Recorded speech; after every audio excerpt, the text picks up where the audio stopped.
I'm kidding. No. No! Oh. If Amdar dies, there's a fair chance most of the party might be a little cooked. I'm being honest here, Alright. Jay. You do not want Amdar to die. Jay, don't listen to Diz. He's just trying to gas himself up. I'm kidding. I'm kidding. I am. I'm unconfident right now. I'm very unconfident in Amdar and his 60 remaining hit points. 60, So you say? I'm still I forget. What's your Yeah, max 60. again? 73. Okay. Okay. This is one combat encounter crow, and I'm already down. Me who planned an unavoidable trap that deals 61 damage. You mother. Then again, I'm kidding. I'm kidding. I do have mirror image up right now, which I'm kind of relying on. Unavoidable taking damage. trap is kind of stupid, I think. I Unless you really like you're definitely not supposed to go here, and then they went there anyway. Like me and you had this conversation a while ago about unavoidable traps, so. Yep. Ugh. It's interesting. I don't actually have to be looking at my computer. Hi, Hydrate. I love you. We won't die, okay? I might have to cut that out of the recording. Nah, it's fine. No. Everyone on YouTube Okay, should buddy. know how much I love Hydrate. They should. They should. Jay, you're getting banned. I'm sorry. That pun was too much. What did Jay say? Jay said What did Jay say? hydrate. Get the fuck out. Jay? Oh, I just realized that's what they were joking. I mean, hi, I'm back. No, Jay, come back. No. All right. No, Jay. I have Jarno. I have Dez. I have Hydrate. I have Xavier. Do you know what this means? No, it's a side session. It's time for we no. have Jay. We have Jay. That's super duper important. Is to have Jay. To have Jay is to have the No Strings fandom. To have the No Strings fandom is to have life. And cookies. Jay, did you bring cookies? Let's go! Okay. Hold on. I need to do one thing before we start. I have to go close a door. Hydrate, thank you for getting me wireless headphones, because now I can get up and go close the door. Are you guys speaking? Is anyone speaking? I'm not. I'm just grabbing some stuff before this finally starts, okay? Okay. And Jarno, you are aware that you're muted, right? He is, in fact. Okay. I can't wait to spectate from the clouds, like Jesus. Okay. I'm really hoping that I don't kill you guys. Yeah. Can I hold them at gunpoint to just not die? I believe in you guys to not be killed. I don't. I have been planning this moment for so long. I'm actually kind of nervous. Like, there's actually, like, whenever I'm about to go on stage for a performance, I can feel my chest tighten up a little. Just a little. It's not like a major thing. I'm feeling that. I'm ready. Yippee! Oh my god. No strings, go. Go, no strings. Go, no strings, go. I will ask B that you mute yourself until your character exists. It's nothing personnel, kid. I just want to, make sure that I don't have to fight over, like, your commentary is all. That's why spectators are muted.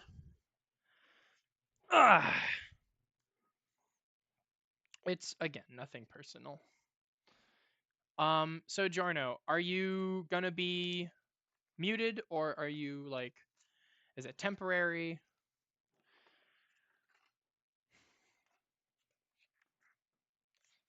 Okay, it's temporary. All right. Well, unmute whenever you can. Yeah. No. I was just grabbing food. I didn't want to like speak like a schizophrenic in line. Oh yeah, of course. and I don't want you guys to hear like the ambient sounds of like chatter. So I'm just gonna mute until I get into my room. Bro, who said I didn't want ambient chatter? Like, what the fuck? You would take away my You- ambient chatter? That's You all I did. am. You just said that. You did. That's why the spectators are muted. Yes, I mutated the spectators. You're all They- blood hunters now, my least favorite class. I'm sorry That's what about the Ants blood is hunter. multiclassing into, actually.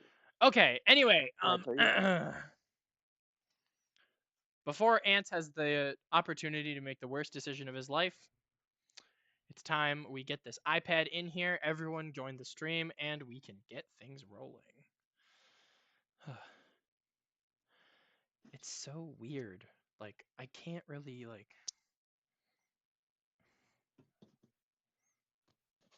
There I we can't go. even freaking explain it. It's like goose pimples. I've got goose Back. pimples.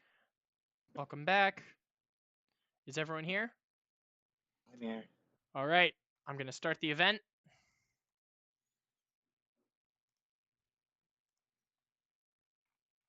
All right, gang. No strings attached. Yes. So excited, so excited.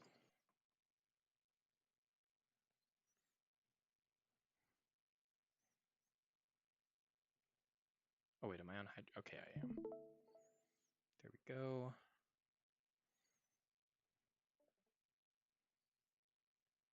Play the Skylanders music. You know you want to. I will be Ooh, using you want to. I will be using Skylanders music later. All right. All right. Are you guys ready? Everyone in the stream? Yes. Excellent, excellent, excellent. And so I shall begin. Hold on. Okay, I shall begin. Last time on No Strings Attached, the fight is on! The party, with the help of Neelavat and the 3 other Lords of the Desert, mobilized the forces of Ralnos for a full frontal assault on the Yuan-Ti enemy. After delving into the Serpent's Ravine, followed by a rain of fire, the party then met up with Tanger and Neelavat, and surprisingly, Balamont from Wamu. After being introduced to new friends and being reacquainted with others, the party then went deeper still to find out where the Yuan-Ti and their forces are mainly mobilizing.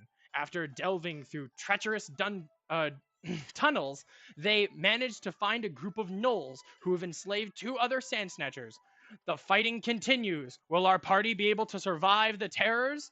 Find out this episode of No Strings Attached. Yeah. Where we last left our heroes, we were in the At the top middle of the of right? rigorous combat. If my memory serves me correctly, it was Balamont's turn. Let's see here. Null fight 9, 18, 15, 23 for Luca. Corroborate with my notes. Yes, it is Balamont's turn, then Neelavat. And then I think we will be good to go. Okay, so, Balamont. Where's my map? That's fine. Balamont is going to take out one of the gnolls that is still around because, you know, we still have gnolls to take care of. We have things we need to deal with. So, she's going to go up to him and and since Neelavat's going right after, I might as well roll his attacks as well. Okay, that hits. Now I have to. He's not going to be using any smites yet. Oh, this is fun. This is fun, getting to play D&D by myself. This is great, guys. great, buddy. You're doing great. Okay, so The group sees Nilavat and Balamont. Balamont takes out his whip and he rushes forward. You see, there's almost an expression of excitement on his face. As he takes his whip, he slings it around and he cracks it into the side of one of the gnolls' faces. It flies into the wall and begins to get covered by snakes that, once again, I might remind everyone, are covering a 5 feet of space on either side. As the gnoll is basically drowned in these snakes, you see that all life loses from his arm. He's dead. Balamont then takes another attack at another gnoll and misses.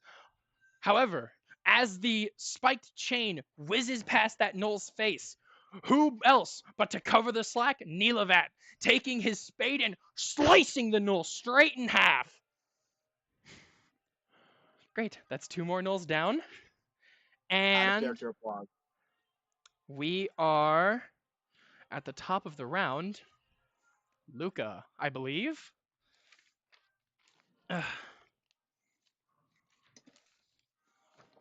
Luca, hello.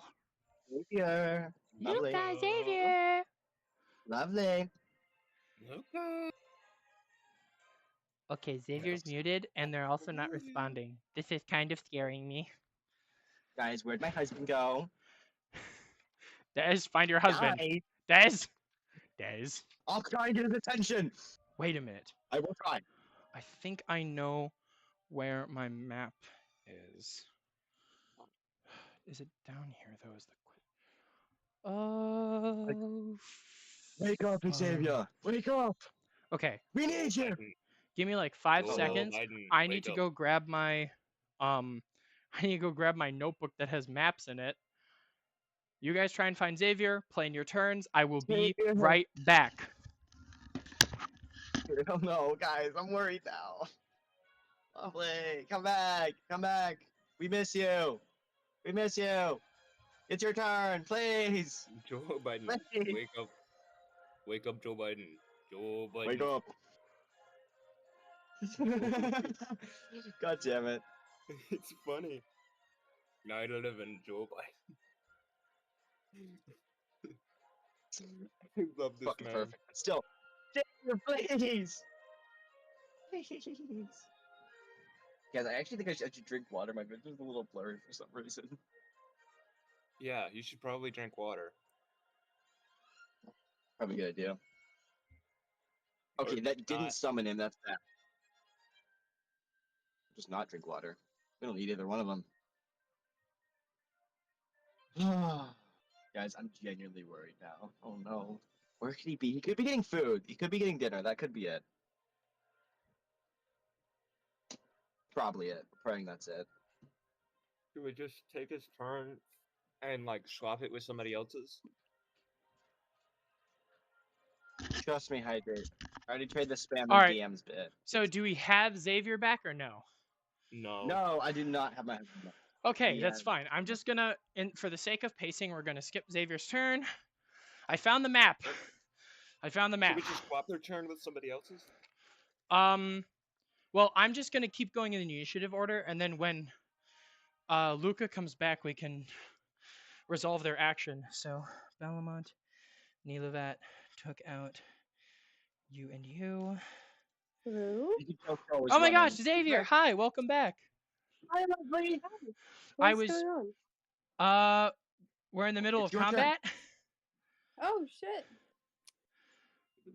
Oh, okay. You're back. It's on that.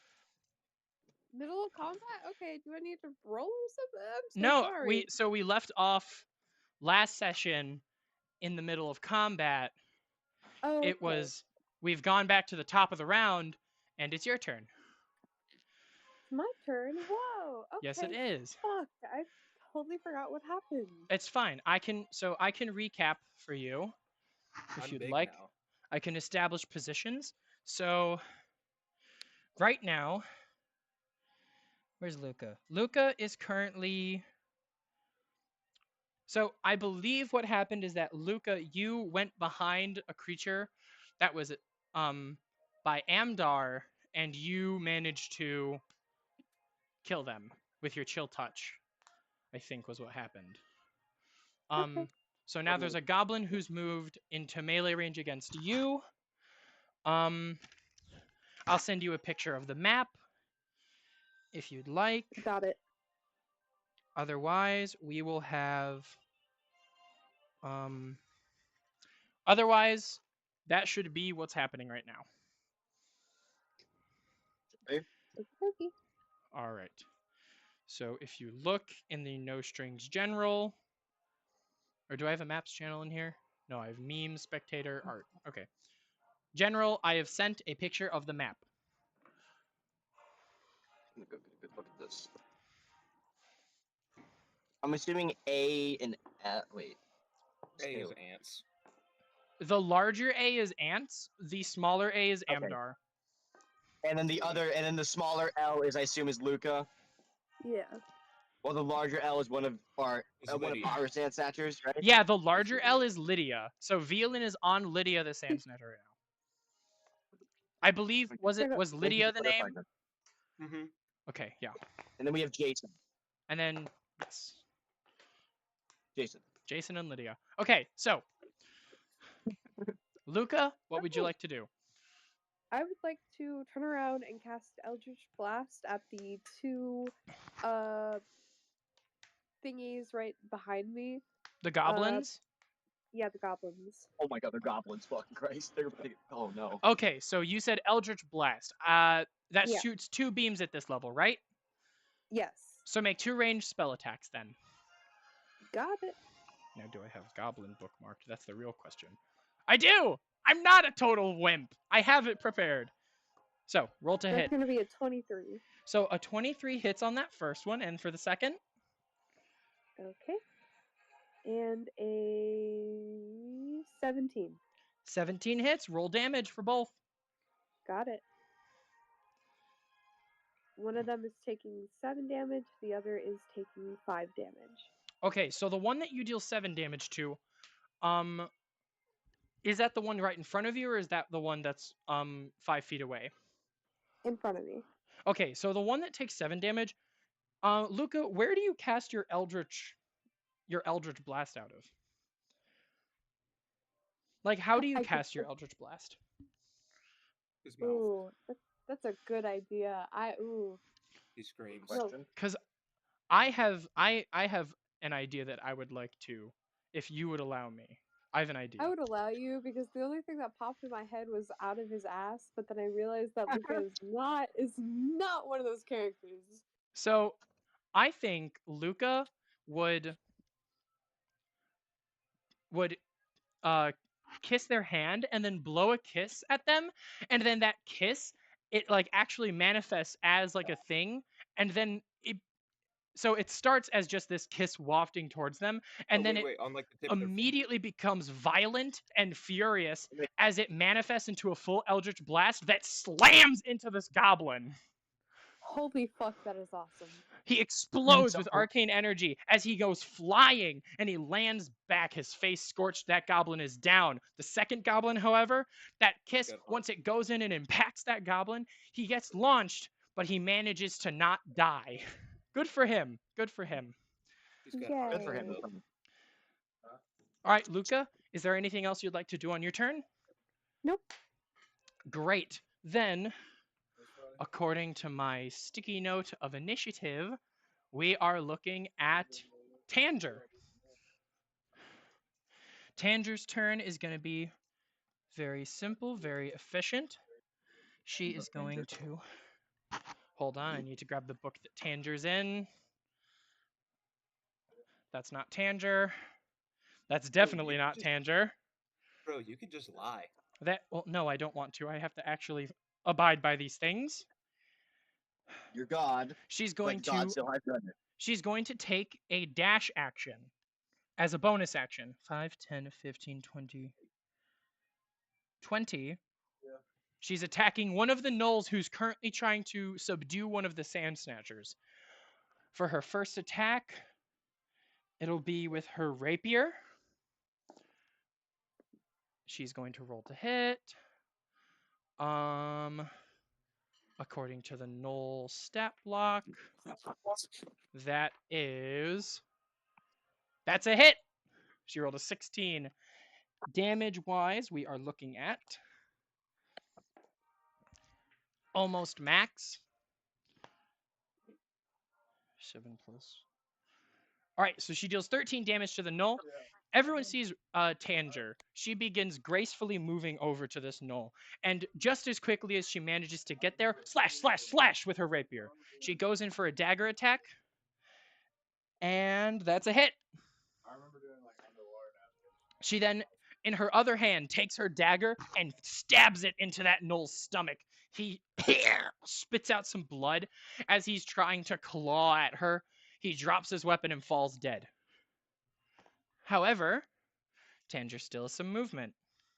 So she's going to move 5 feet away from that guy to the goblin. And as she's running over there, she's doing another rapier attack against that goblin. Da-da-da-da-do. And that is a 19 plus 4. That's going to hit. Or no, not 4, plus 6. That's a 25 that hits. And Luca, you see that goblin who just got launched back? He's staying alive. Tanger, like, sort of dashes over to him, taps his shoulder with her rapier. The goblin looks that way. She slashes him across the back, and he falls forward dead. Oh, that's messed up, Tanger. Hell She- yeah, Tanger. Tanger It's a war laughs. crime. You can't do that. That's a war crime. Oh, they fall kind of easy. I thought this would have been a challenge. That's really fucked up. Those are living people. Those are people. They've got thoughts and dreams. That was someone's child. Too bad they decided to choose villainy. That they're mind controlled, Tanger. It was part of the briefing. Too bad. Fair. Yeah, That's me Fair enough. saying too bad, not Tanger saying too bad. They're also, again, helping to enslave other established sapient creatures. Yeah, but they're mind controlled. They don't want to do that, probably. Listen, Look, a lot of you gnolls gotta have been wait. killed. I'm A lot of. joking. I'm joking. I was not about to have to Magic. explain why it's justifiable to kill these bitches. They're still Okay. gnolls. I mean, like, After Tanger, we're looking at Amdar. oh shit. It's fuck. God damn it, I forgot all that. All right. Trying to think about who's still alive. You know the two Real goblins in the quickly back. ask who's So- on deck. There are 3. Oh, yes. Amdar's turn. The Sand Snatchers are on deck. Okay, thank you. In terms of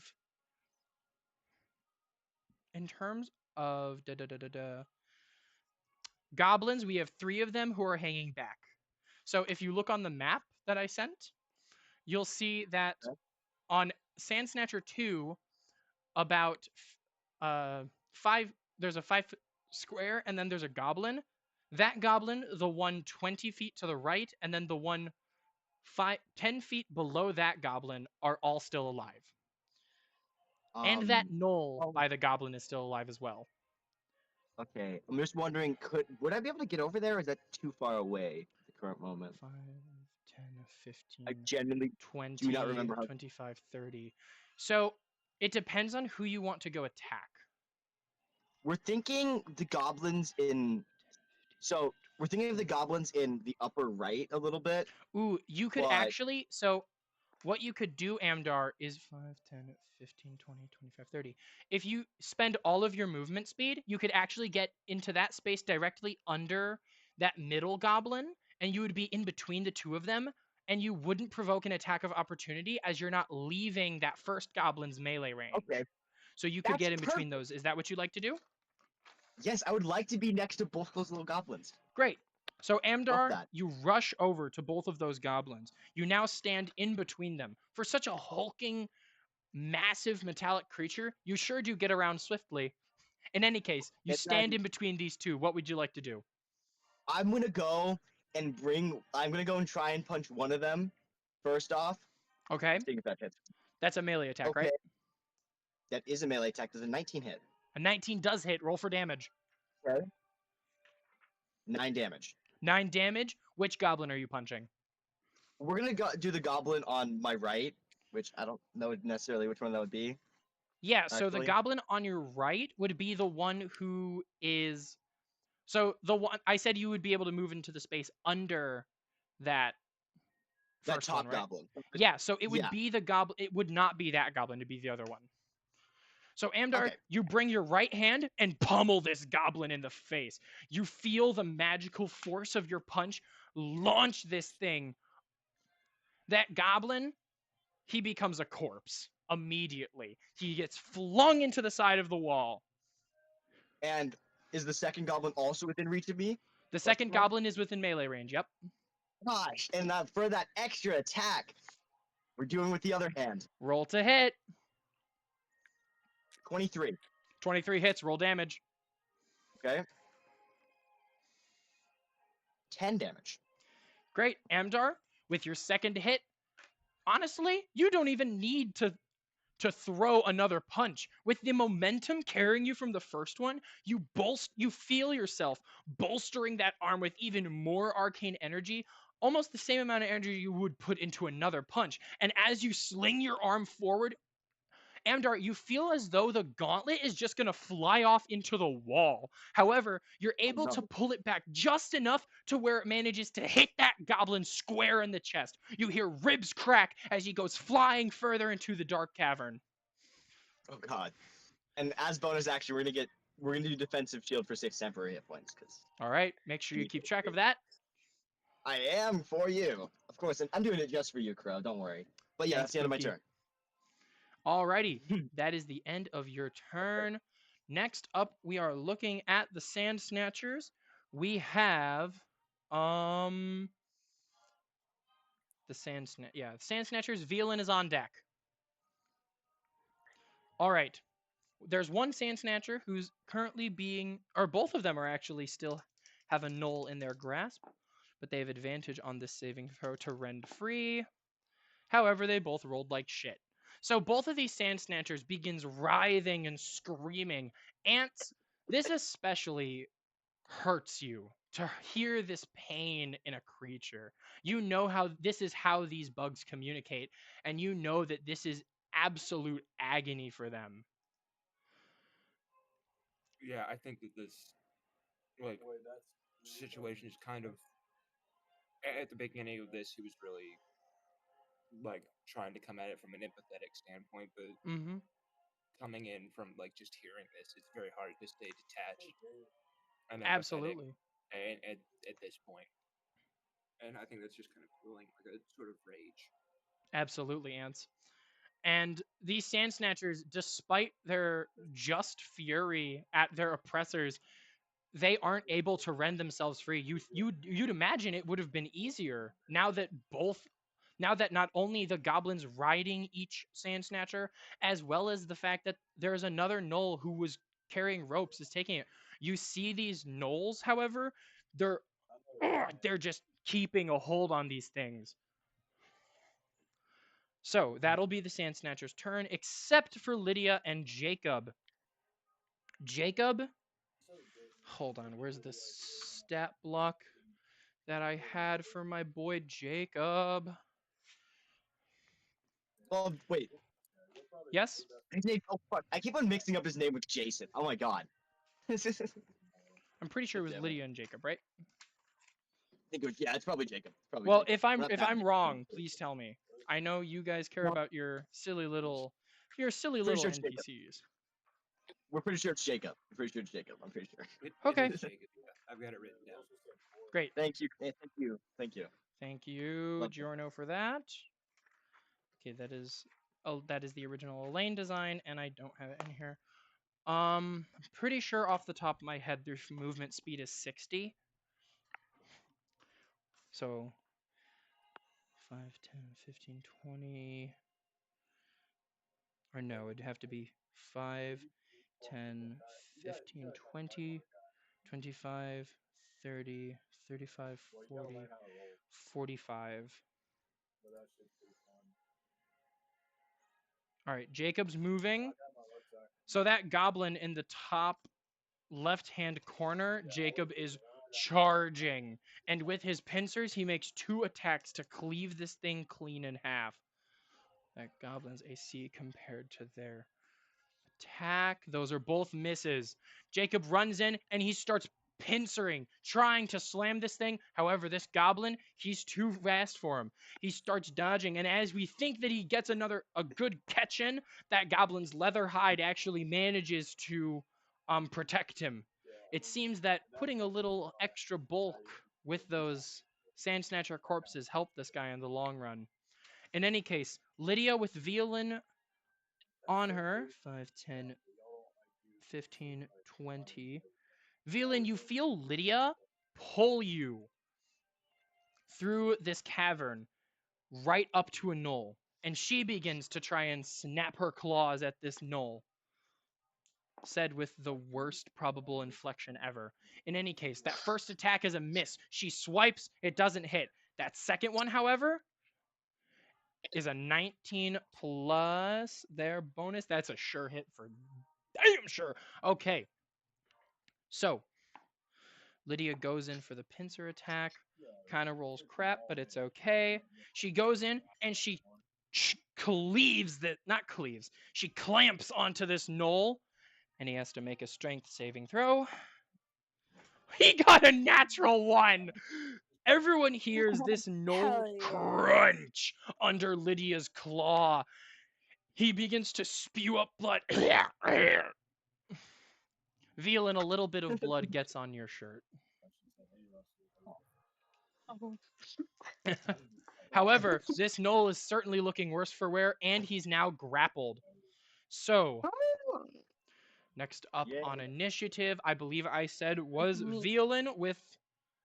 Oh! Oh no! The goblin is still alive. Okay, with the goblin on deck. Okay. Violin, what would you like to do? Can you... So, where am I now that Lydia moved? Here, I'll just resend the picture. Because a lot has changed in those couple turns. Okay. Balamon and Nilevet are standing back there like best buds. They also rolled absolute dog shit initiatives. They did, I know. They're... So that's...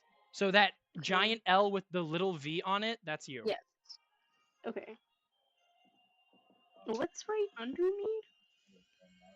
Right under you and next to... Sand Snatcher 1? That's Sand Snatcher 1, yes. Alive? Actually, wait. No, I'm sorry. I put Violin in the wrong spot.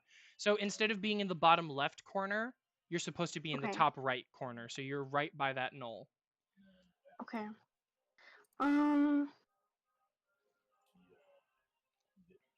Okay, so everything that's still on there is alive, correct? Everything that is on the map is alive, yes. Okay. That's Luca, that's Ants, that's Ingvar, that's Jacob. So, okay. I'm just gonna throw this out there because I don't know if it would be, like, cheating. Yes. But would I be able to, like, guide Lydia to move or no? So, Lydia, like, just, I'm not saying, like, I want to, but if that's an option. You would have to, like, either communicate to Lydia your directions or have something like a harness or rein. Right. But you could, if you had a way to do that ahead of time, you absolutely could. Or if you, like, improvise a solution, like waving your hand and then pointing in a direction, Lydia could move on her turn, I believe. Oh wait, no. You and Lydia would share an initiative. Shit. Well, I'm pretty sure you know this, Crow, but page 198 of the Player's Handbook has those exact, all the stuff yeah. Player's Handbook does have that. Okay, I'm just using. I read that before, so I'm using kind of what you said. Page 192. 188. Oh, 188. I think you did. I'm just reminding. Yeah, thank you. You're welcome. So, you're welcome. I'm just. Violin, you could tell Lydia what to do, but it's Lydia's decision if she does that. Okay, I'm just gonna hop off of Lydia? Yeah, sure thing. So, where did you want to hop off of her? You could not be in the melee range of the goblin or the gnoll or whatever. No, or not the gnoll. No. So, yes. Since Lydia moved you into melee range, you would have to disengage to get out of the melee range.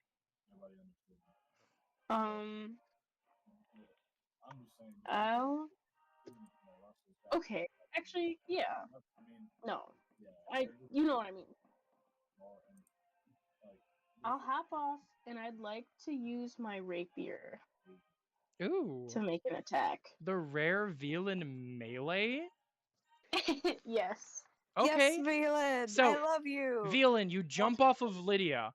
I believe. Nah, it doesn't matter. It might be half of your movement. It might be a free action. I'll look at that later if you decide to move. In any case, you're gonna make a melee attack with your rapier on that gnoll. Yes, please. Roll to hit. Okay. Almost. That would have been beautiful, but it's okay. Or wait a minute. 22. Ugh. What?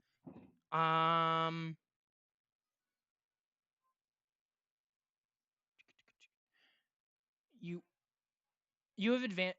Wait. Oh, that's invisible. Okay. Then no, you're okay. You're fine. You said 22? That hits. 22. Roll damage. Okay. Sorry, I was looking at I was reading grappled, and it says that when you're grappled you're incapacitated, and then I looked at incapacitated and I thought it had more than just the one little bullet point. So I looked over, the next thing was invisible, and then it said attack rolls against the creature have disadvantage. I was like, "What?"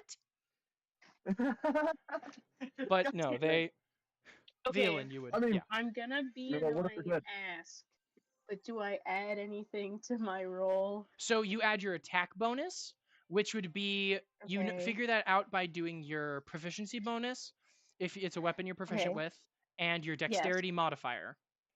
Oh, what the fuck? And that's what you add to your roll. Dexterity modifier plus proficiency bonus. Okay, let me. And then adding to the damage, you would only add your dexterity modifier to the damage, unless it's a magical weapon. Then it will tell you like a +1 to attack and damage. But okay, so I skimped myself on my attack bonus, but that's okay. That's okay. It's still a 22. Okay, thank you. Okay, let me roll. Are you kidding me? Okay, that's 5 damage total. 5 damage, but I rolled a 2. 14. Wait, does that? Oh my god, it does. So Velan, you take out your rapier, you hop off Lydia very gracefully, I might add. Velan, thank you. You don't listen. When one sees Velan, you don't see her in a combat setting. One could easily see her entertaining the patrons of a bar, telling stories at a church that has asked her for her services. You don't see her fight, but when you do, my god, does she do it beautifully. As she gracefully leaps off of Lydia, she draws a rapier not oft seen by anybody at this point. She takes it and she cuts this gnoll to ribbons, and as she does, she finishes him off with a stab.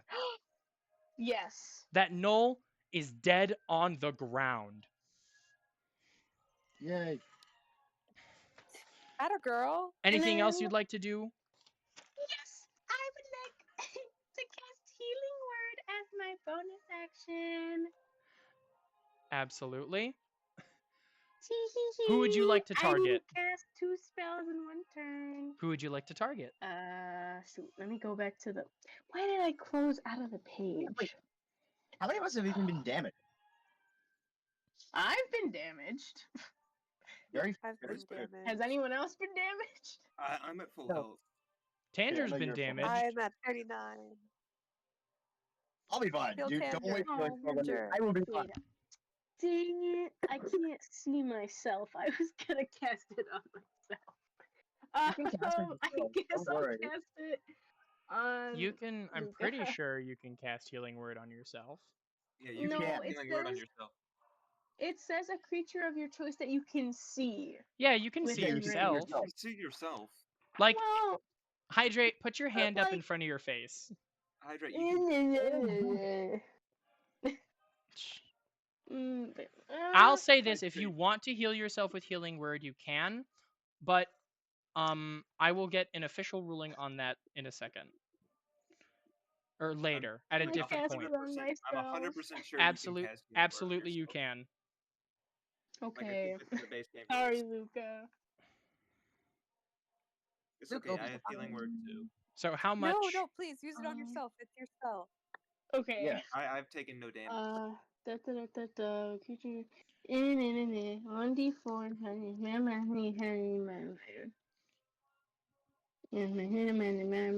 and more. So Hey! hey, I rolled a 4, so that's 8 hit points. incredible. Violin, you bolster yourself with some of your bardic magic and you heal yourself 8 hit points. Also, I'd just like to mention, under the target section of the magic, of the casting a spell section of the player's handbook, if a spell targets a creature of your choice, you can choose yourself unless the creature must be hostile or specifically a creature other than you. Okay. Yeah. So, Thank you. You are allowed to target yourself. Okay. Alrighty. Then that is the end of Violin's turn. Next up is... Who did I say was on deck? The single goblin who's alive. I know what he's gonna do. I know what he's gonna do. Kill himself? No, he's gonna bonus action disengage and dash. Boo. This meanie. This goblin, he's How far away is sprinting. he? He is How far away sprinting. is he? He moves 60 feet away from his current location. Let me see. Guys, I can catch him. Guys, This goblin, immediately seeing that everyone that was here with him is dead, sprints into the cavern. He's screaming, "Ah!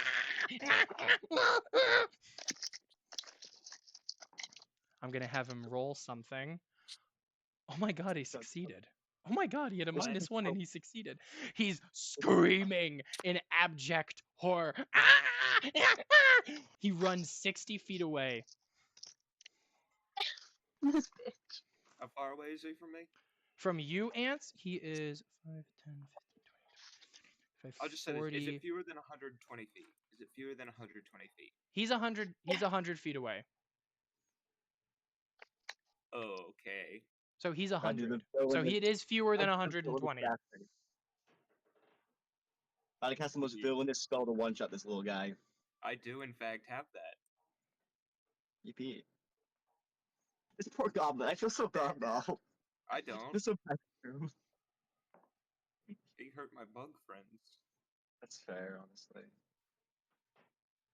Oh, I So keep who's up peeking the mic. next? Shoot. It's okay, buddy. It's okay. Sorry Is about he? that, gang. We all love I you. didn't notice it. I Anyway. don't really either. What was that, Ants? I was saying, who's up next in initiative? I'm saying you guys are out of initiative, so you can take actions as regular. Okay. Okay, so I still have call lightning up. Oh my god. 120 feet range. Have him make a dex saving throw. Dexterity saving throw. Oh, He the rolled giant a 2 plus a 2, so that is a 4. That is not gonna do it. Let's see. Does he have any resistances or weaknesses to lightning damage? No, he does not have any resistances or vulnerabilities. This one goblin Alright. should. Just to make it funnier. Yeah, he's like. This He's is the gonna one take goblin. 21 lightning damage. Is that like I bring like my finger up to him? I just pointed him, little finger gun. Everyone and is- a bolt yep. of lightning comes like crashing down on him. Sure thing. As that bolt of lightning comes crashing down, that goblin gets electrocuted. His body convulses, and for a moment, he turns around, and you can see that there was a clarity in his eye, and now it's gone. He falls onto the floor lifeless. Honestly, I expected Ash of Loki. Oh.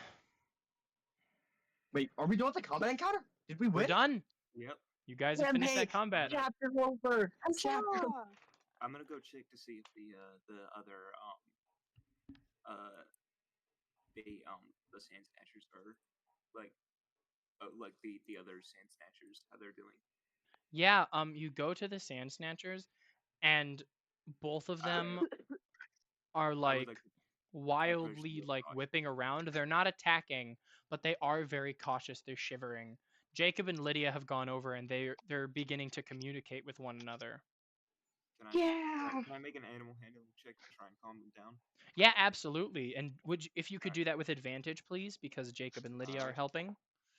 That's a natural 20, so it's gonna be 25. Oh my god. Incredible. I rolled a natural 20 and a natural 1. So I'm glad I gave you advantage, though it wouldn't have mattered because you had the 20 first. So yeah. In any case, Ants, you see that as Jacob and Lydia are communicating to them, your mental, your telepathic sort of connection with them as well seems to really calm these Sand Snatchers down. You see them as they're kind of like getting better. You see Jacob and Lydia take their stingers, and they're trying to like get the bonds off of their claws first and foremost, because they've been tied up, sort of like how when you have a lobster and you put a rubber band around their claws so they don't snap at you. That's a similar sort of thing, except with rope here. Yeah, I slide my pincers under the rope and snip them. All right, you managed to free them, and for the first time in a while, these Sand Snatchers open and close their claws. You can see that because of the rope, their exoskeletons are actually slightly damaged and dented a little bit where the rope once was. You also see cracks along sort of the interior of it, and you see other places where their joints had rope as well. They're clearly burned and hurt. Is there any would I get any sense that like a cure wounds or like a healing word or like a good berry would help them? Any sort of, you roll Arcana for me. Okay. That's a natural 1. That's gonna be a 2. So you can assume that healing magic could help, but beyond just like, oh, they're hurt, so heal them, you don't really have any more justification for as to why like that would help. I think that just given how Ants acts, I think he would still do it, but yeah, more is like I'm gonna cast Goodberry, and that's going to create 10 berries that I'm gonna give them 5 each. They restore 5 hit points. So 5 for each of the Sand Snatchers. Mm-hmm. Yep. So as they eat them, you see that actually some of the rope burns on their joints do manage to heal up a little bit. You see that their the disfigurement on their claws, however, don't, but the cracks do end up sealing a little bit as they consume the good berry. I'd also like to mention, as you're doing that, everyone sees Balamont. He's taking each Null Witherling's skull and crushing it under his foot, almost violently. You don't need to do that, man. No. He's justified. I'm gonna start helping him. He takes he takes his foot and he crushes the skull of another one, pounding it into dust. What is a Witherling? A Witherling is a from what you could tell, it's a reanimated Null. Just a Null that died and was brought back with necromancy, essentially. Okay, I assumed that it was just like a regular like Null that we just No, he wasn't. He's not doing that to do that. He's doing that because it's Balamont kind of looks. Amdar, you said you're helping him? Yeah, I'm definitely gonna start helping him. Yeah, as you begin doing it too, Balamont kind of looks up at you. He gives you a little smirk. He's like, "Thank you." You're welcome. I'm gonna point like one of the long gaps. I got a question. Also, this is a little headcanon I have. I thought they were like the skulls from like Breath of the Wild, honestly. And they were just chewing on my ankles. Oh yeah. I mean, they weren't just skulls. They had like I know. That's parts of them. But absolutely, like they Yeah. Kind of like how a stall being comes back to life. That's exactly what happened to you. How they kind of like It's come out of the really- ground. But yeah, eventually you and Balamont are finished crushing their skulls, and then Balamont That just was kind of fun. kicks their shards. That's Disgusting, crazy. foul creatures. That fucker bit me. Violin is looking away at that. Balamont Come on, kind of looks up. Dad. All right, now that that business is taken care of, Nilavat kind of steps forward. I say we press on. Yeah. Sounds like Hell a great. yeah. Ah, So, also, yes, as we're walking along, you know how you said blood got on Velan? Guys, Yes. we're gonna clean Wait, that with what? prestidigitation. Yes. yeah. Velan, So a you little have bit blood. of blood actually splashed onto Violin's coat, or Oh. not coat, but shirt.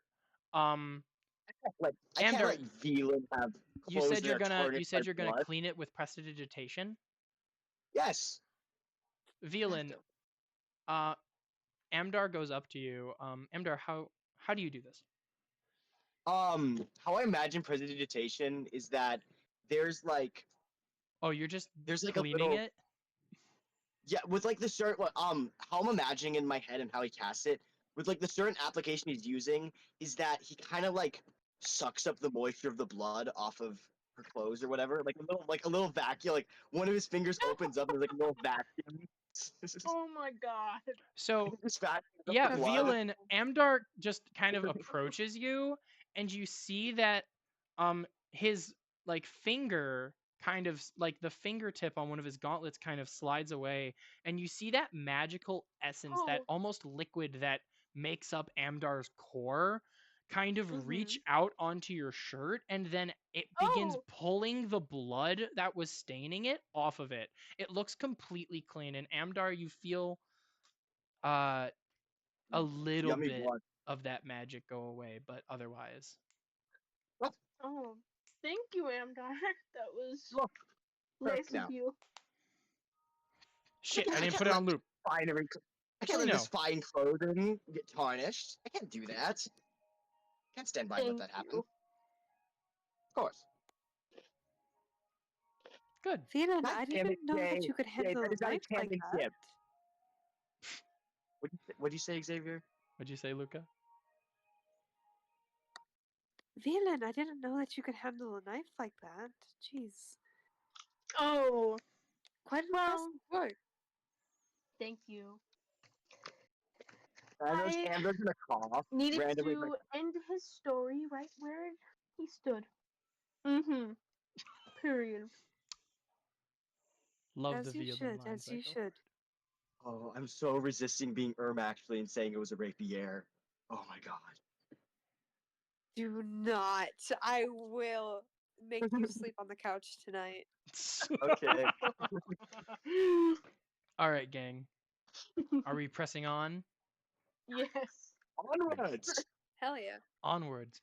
The party continues. Ants, after you feed the sand snatchers the good berries, Jacob and Lydia kind of nod their heads and the sand snatchers nod back. The two of them look at you and they kind of thump their pincers on the ground at you, and then the two freed sand snatchers burrow into the tunnels away. I would like to name them. I'm so one of resisting them a is- joke calling Ants the Sand Snatcher Queen. I'm so resisting it. I am Oh. no. I'm naming them Jason and Lockheed. Thank you. Jason has finally happened. Jason and what? Lockheed, Lucky. How do you spell that? like the It's- paramilitary company. I don't know It's the all J and paramilitary L names. company. Okay. It's canon. They're all J and L names now. Yeah. That's what I'm going. Damn it, you got on. How do you spell that last one? LOCK HEED. Heed. Oh, Lockheed. Yeah, Lockheed. Okay. So Jason and Lockheed. Those are the That new. one's German. Ooh, wonderful. Jeez, Those my are name is the Geoff. two sand snatchers They burrow away, Jason and Lockheed, and the party is left to their devices. Guys, no, Baldar is not canon. No, no. God damn it. Okay. Oh my god. You're the one who mentioned that That's crack what ship. you think. I think that is a joke. That's what you think, buddy. Baldars. I'm the DM. I decide what's canon. No. In the back. The big men in the There's back. no way you just said that. Which one's the big man in the back? Get out of here. Get Gets out Andor of is here. the bigger man. Get out of here, dude. Okay. Damn it.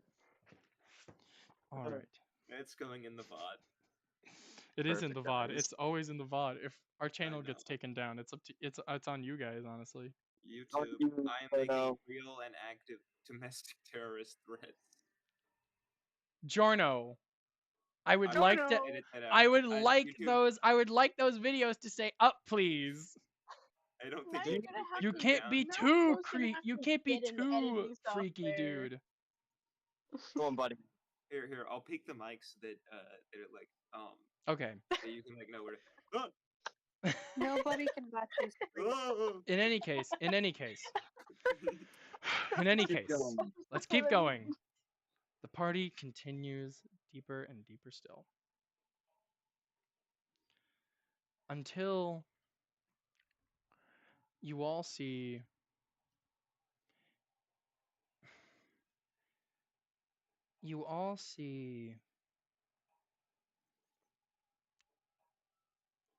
a couple more figures in the distance of this cavern.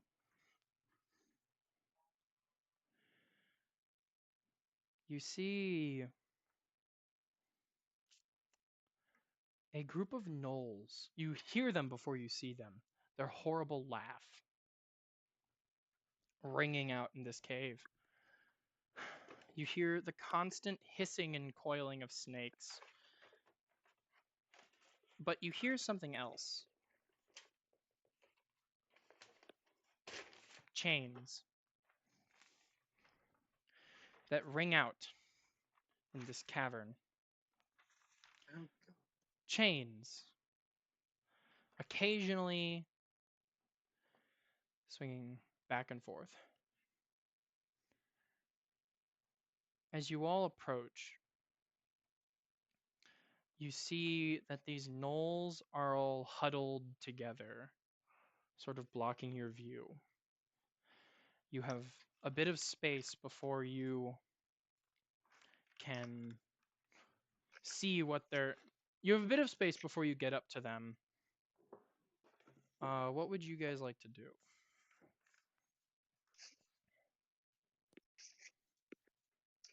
Let me see. Hold on. Idea. I'm gonna be sneaky here. I Look, think I have the one with the shadows, so I can like go in the dark and like figure it out. You can go Would it be invisible. okay if I went ahead first? Like I communicate this to everyone. Like I'm gonna go ahead first, and then I'm gonna come back and tell you what I see. Yeah, you can What? tell the party that. And then Better find than my first one. you said you said it was one with the shadows was... Yeah, one with the shadows. Warlock invocation. Yep, that's a or warlock it's, invocation. I or do it's- or it's- remember. or When it's you are in an immune, area of whichever- dim light or Yep. darkness, you can use your action to become invisible until you take an action or reaction. So, Luca, as this is dim light / darkness, you become invisible. And silently you stalk up to the gnolls.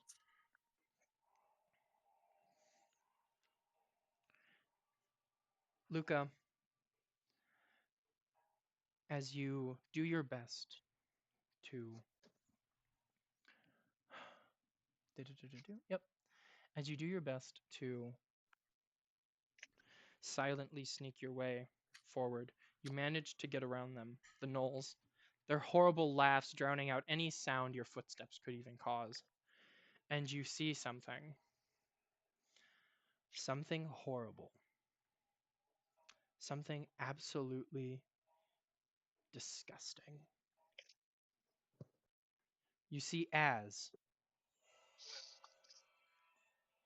That's it. That's all she sees. Az chained by his arm and neck in the ground, tears dried, streaking on his face, blood completely covered in it. You see that his bandages have been almost completely torn away. And you see he looks as though he's completely out of strength, as is kneeling before a gnoll who is holding a very ornate looking dagger. The gnoll then says, "Come on!" And he slashes Az across the chest. "Wake up! We know you're in there! Wake up!" And he slashes at him again. Blood barely even pooling out from these wounds. Az weakly sputters. I don't know what I don't know. The gnoll slashes Az once again, but not with a knife, instead with his claws, raking him across the face. You see the scar on Az's right side. This slash almost mirrors it. But once again, blood barely even coming out. You see as well, Luca, that there are dead tabaxis. You can barely make them out as snakes coil and cover and writhe, eating away at their flesh. You see exposed bone and muscle tissue as these snakes devour on their feast. Is there anything you'd like to do?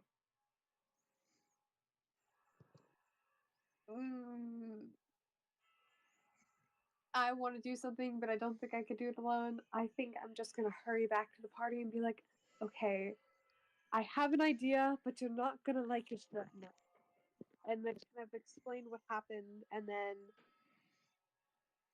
look, we need to do this and do this fast. If we can get a team of people to take care of the other monsters while we have a team of people working with Az and the ceremonial no, we need to do this as soon as we possibly can because Az is in there and it looks like he's losing a lot of blood.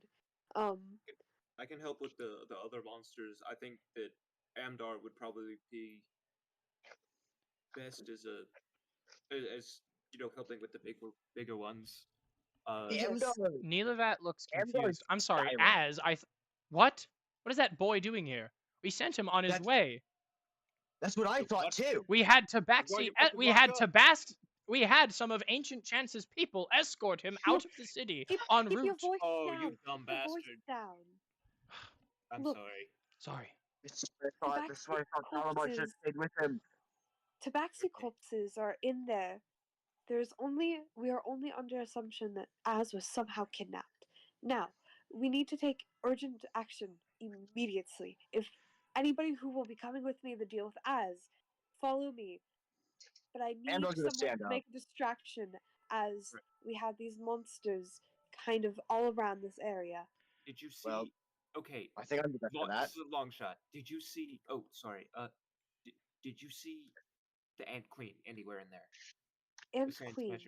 Sand Snatcher Queen. My apologies. Luca, you remember the Sand Snatcher Queen? What she looks like? She was not there. No, she was not there. It was just a room full of monsters and Az getting beat up. All right, we'll take care of that later. I have an idea. No, we can't. We can't move on from this. This is a human. No, I know. I'm going to send Jacob and Lydia to at least go find where the Sand Snatcher Queen is. I'll make sure they stay buried, and just once they do, I will burrow. I can make a quick escape, and I will release the queen, and that should help some way. Okay. Plan? All right. I'd like to go. Oh. Violin, what were you gonna say? I want to. Oh my god, hello. I want to be part of the distraction, and I'll cast Hypnotic Pattern. Okay. Balamont says, I'm going to help the boy. And Nilavat says, no, I'm going to help the boy.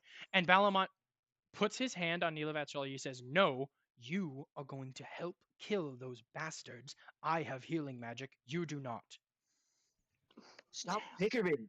Nilavat says, fine, fine. Tanger says, I'm distracting with Violin. All right, follow me. Violin, you do your thing. All right. Okay. Amdar's just gonna start following. He's on a mission. Amdar, you just stay Amdar. Am I right? All right. Nope. Ants, the queen. Ants, the Sand Snatcher Queen comes down from above and she bites your head off, immediately killing you. No. There's no way. Goes, I am Steve, and then he no, kills Jack Black shows up. He says, I am Az, and then he dies. That's who we've been fighting this whole time, the ghost of Jack Black. Oh my god. No, he comes, I am Maror. You give Jorno anti-inspiration. I will give Jorno anti-inspiration. I have 2 of them. I'm just gonna take one away. Ready, but no, you I'm actually taking one away. Don't actually take one away. You're fine, dude. Okay. It's okay. In any case, so I want to get this down. Who is in the quote-unquote attack squad? Who is in the distraction? Who is in the rescue squad? Who's the attack squad? I'm leading the rescue squad, so. Okay. I think technically I'm in the attack squad. Yeah, you're in the attack squad. Tanger's in the attack squad. Nilavat's in the attack squad. I know. I'm just gonna go help Az. That's all I know. Amdar, Luca, and Balamont are helping Az. Ants, where are you? I'm gonna go with the attack squad, and I'm going to send Jacob and Lydia to go scout for. Yeah, Jacob and Lydia are going. They understand your orders perfectly, and they just begin burrowing. As they have tremor sense, they'll be able to sense where motion is, so they can. And once they figure out the queen, I hope that they'll come back to me so I can make it. Because I can burrow, and I don't think anything else can follow me, at least well. Yeah. In any case, as Jacob and Lydia go, so how are we?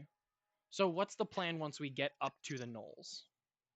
Okay, my idea was that we could have the distraction go in first, and as the distraction's happening, we have people sneaking around, and then as the distraction's going, once they realize it's a distraction, people go in and attack as we're trying to help out Az and kill this guy. Okay. I know what I'm gonna do to help Az. I have a good idea. As the party goes up, the distraction squad goes in first. What is being done? Ants and Violin, what are you two doing? Okay. As part of the what are you doing? I think the distraction. Oh, sorry. I think my thing is gonna do the thing. Okay. So I'm gonna cast Hypnotic Pattern into it's a 30-foot cube within range, which is 120 feet. So I'm not gonna be right up on their booties. So I would like to create a pattern resembling snakes in the ceiling of this area with the colors. Absolutely. And so it appears for a moment, it vanishes, and each creature who sees the pattern must make a wisdom saving throw. All of them have to make a wisdom saving throw? Yep. Is that your choice? Each creature in the area who sees the pattern. Each creature in the area who sees the pattern. And Violin is casting this preemptively as... Okay, so yeah. 30-foot cube, everyone's making whiz saves. I'm giving them all disadvantage for reasons unbeknownst to you. And I don't think a single one succeeded. God. Huzzah! They're all charmed. Spell save. Yes, they're all charmed, and they're incapacitated and have a speed of 0. Okay, all the But gnolls. Yeah. I was just gonna say that the spell ends if anyone like Punches them. If anyone, if like an affected gives creature them takes any damage or or someone uses an action to shake them out of their stupor. yes. All the gnolls, as the group is approaching, begin to look up at the ceiling. Oh. You see their laughter completely gone as they're all like staring up at the hypnotic pattern. All of them are incapacitated except for the one who's focused on Az. God damn it. Okay. All of you Okay. go. So, there's that. We get a As question. Would we get a surprise round on this guy? surprise round? Yes, Yeah. you would. Oh. However, Oh. as you're going up, like all of you, or Luca and Amdar, I want you to make a stealth roll with advantage. Hell yeah. Oh, thank God. Balamont needed that advantage because that takes away the disadvantage from his plate Oh, mail. no, here's the thing. Same here. I have disadvantage as well. I got 22. You said 22? Yeah. Excellent job. Luca, are you using your invisibility thing? Yeah. Okay, I'm then just you gonna don't roll then you stealth. don't need to roll a stealth. Awesome. Okay. Balamont actually rolled pretty damn good. He rolled a 19. So Luca, Amdar, and Balamont managed to get up. And as you see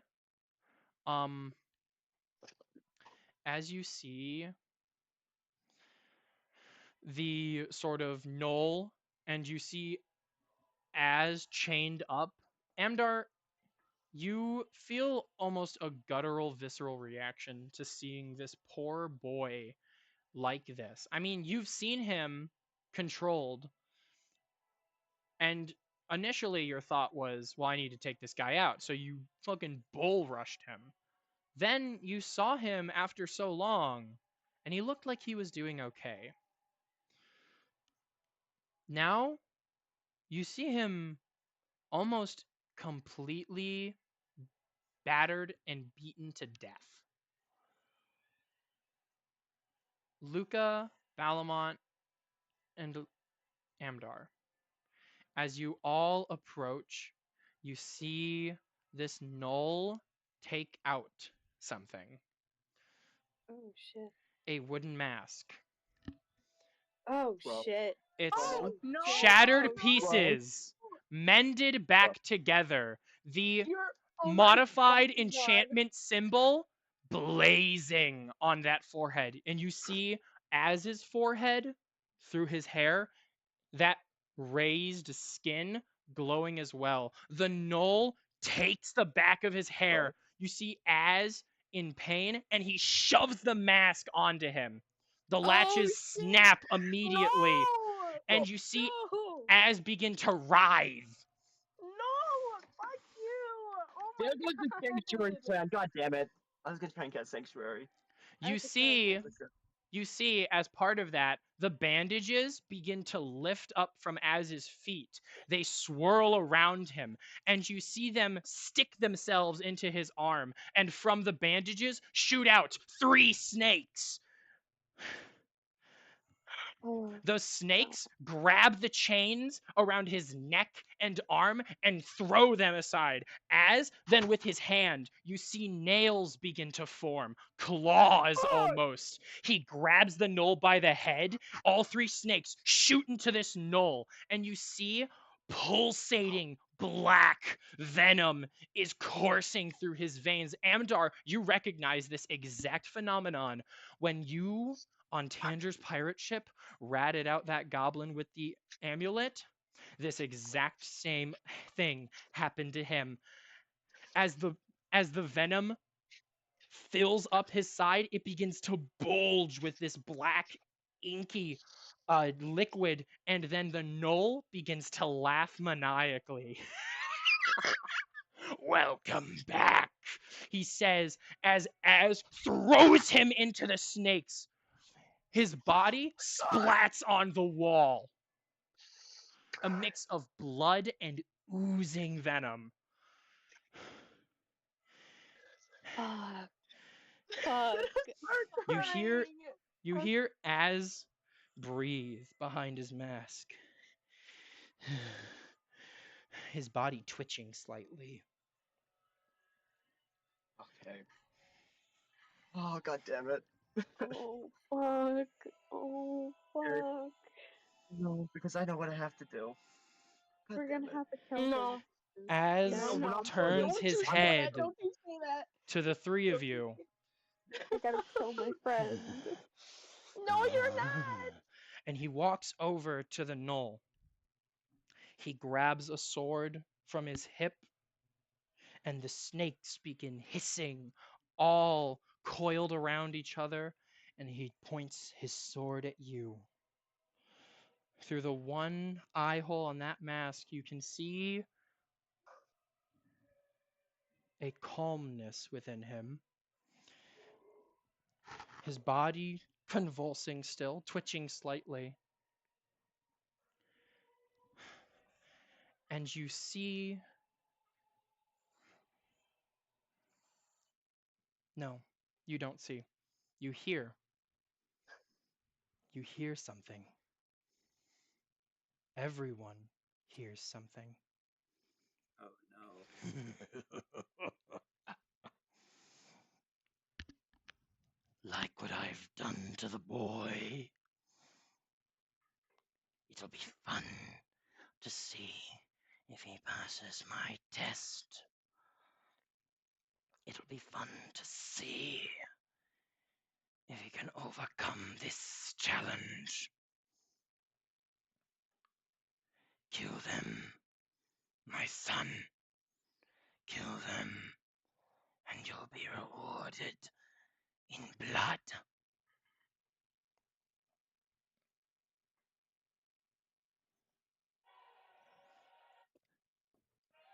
Roll for initiative, Luca and Amdar. Oh my god. I'm. Good thing What I had a about speech me? prepared. This is the highest. This is. I just rolled a 21 for initiative. The highest. Natural Hell. 20, let's go! No way! Let's do this. 23. I'm gonna need you to roll that again. You I'm can kidding. check- I'm you can kidding. roll I'm natural kidding. 20s for anything. God, Luca only rolls natural 20s for initiative. You just can't get that extra damage that you want, can you? I know. Oh my god, dude. Oh, this I'm is gonna so be Where good. am I? Where am I? Let me get this guy. 20. Okay. Luca. You said a Hook 23? Luca. Yeah, 23. And then Amdar, you got 21. 21. And Balamont, what did he get? Valmont, please don't roll 1 again. He Please. didn't roll a 1, but he did roll low. You rolled Oh, a 2. Balamont is going last. First up Of on course he is. initiative, Luca. Also, if you could put your initiative in the rolls channel. Yeah. Thank you.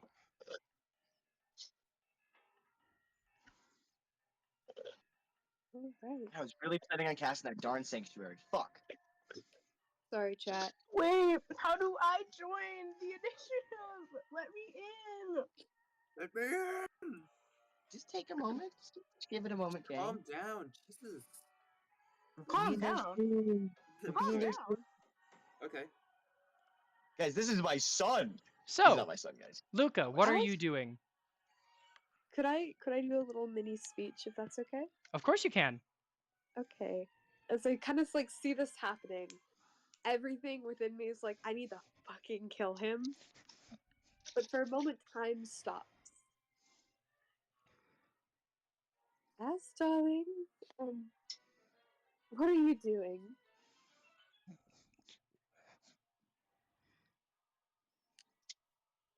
This isn't. I thought that we.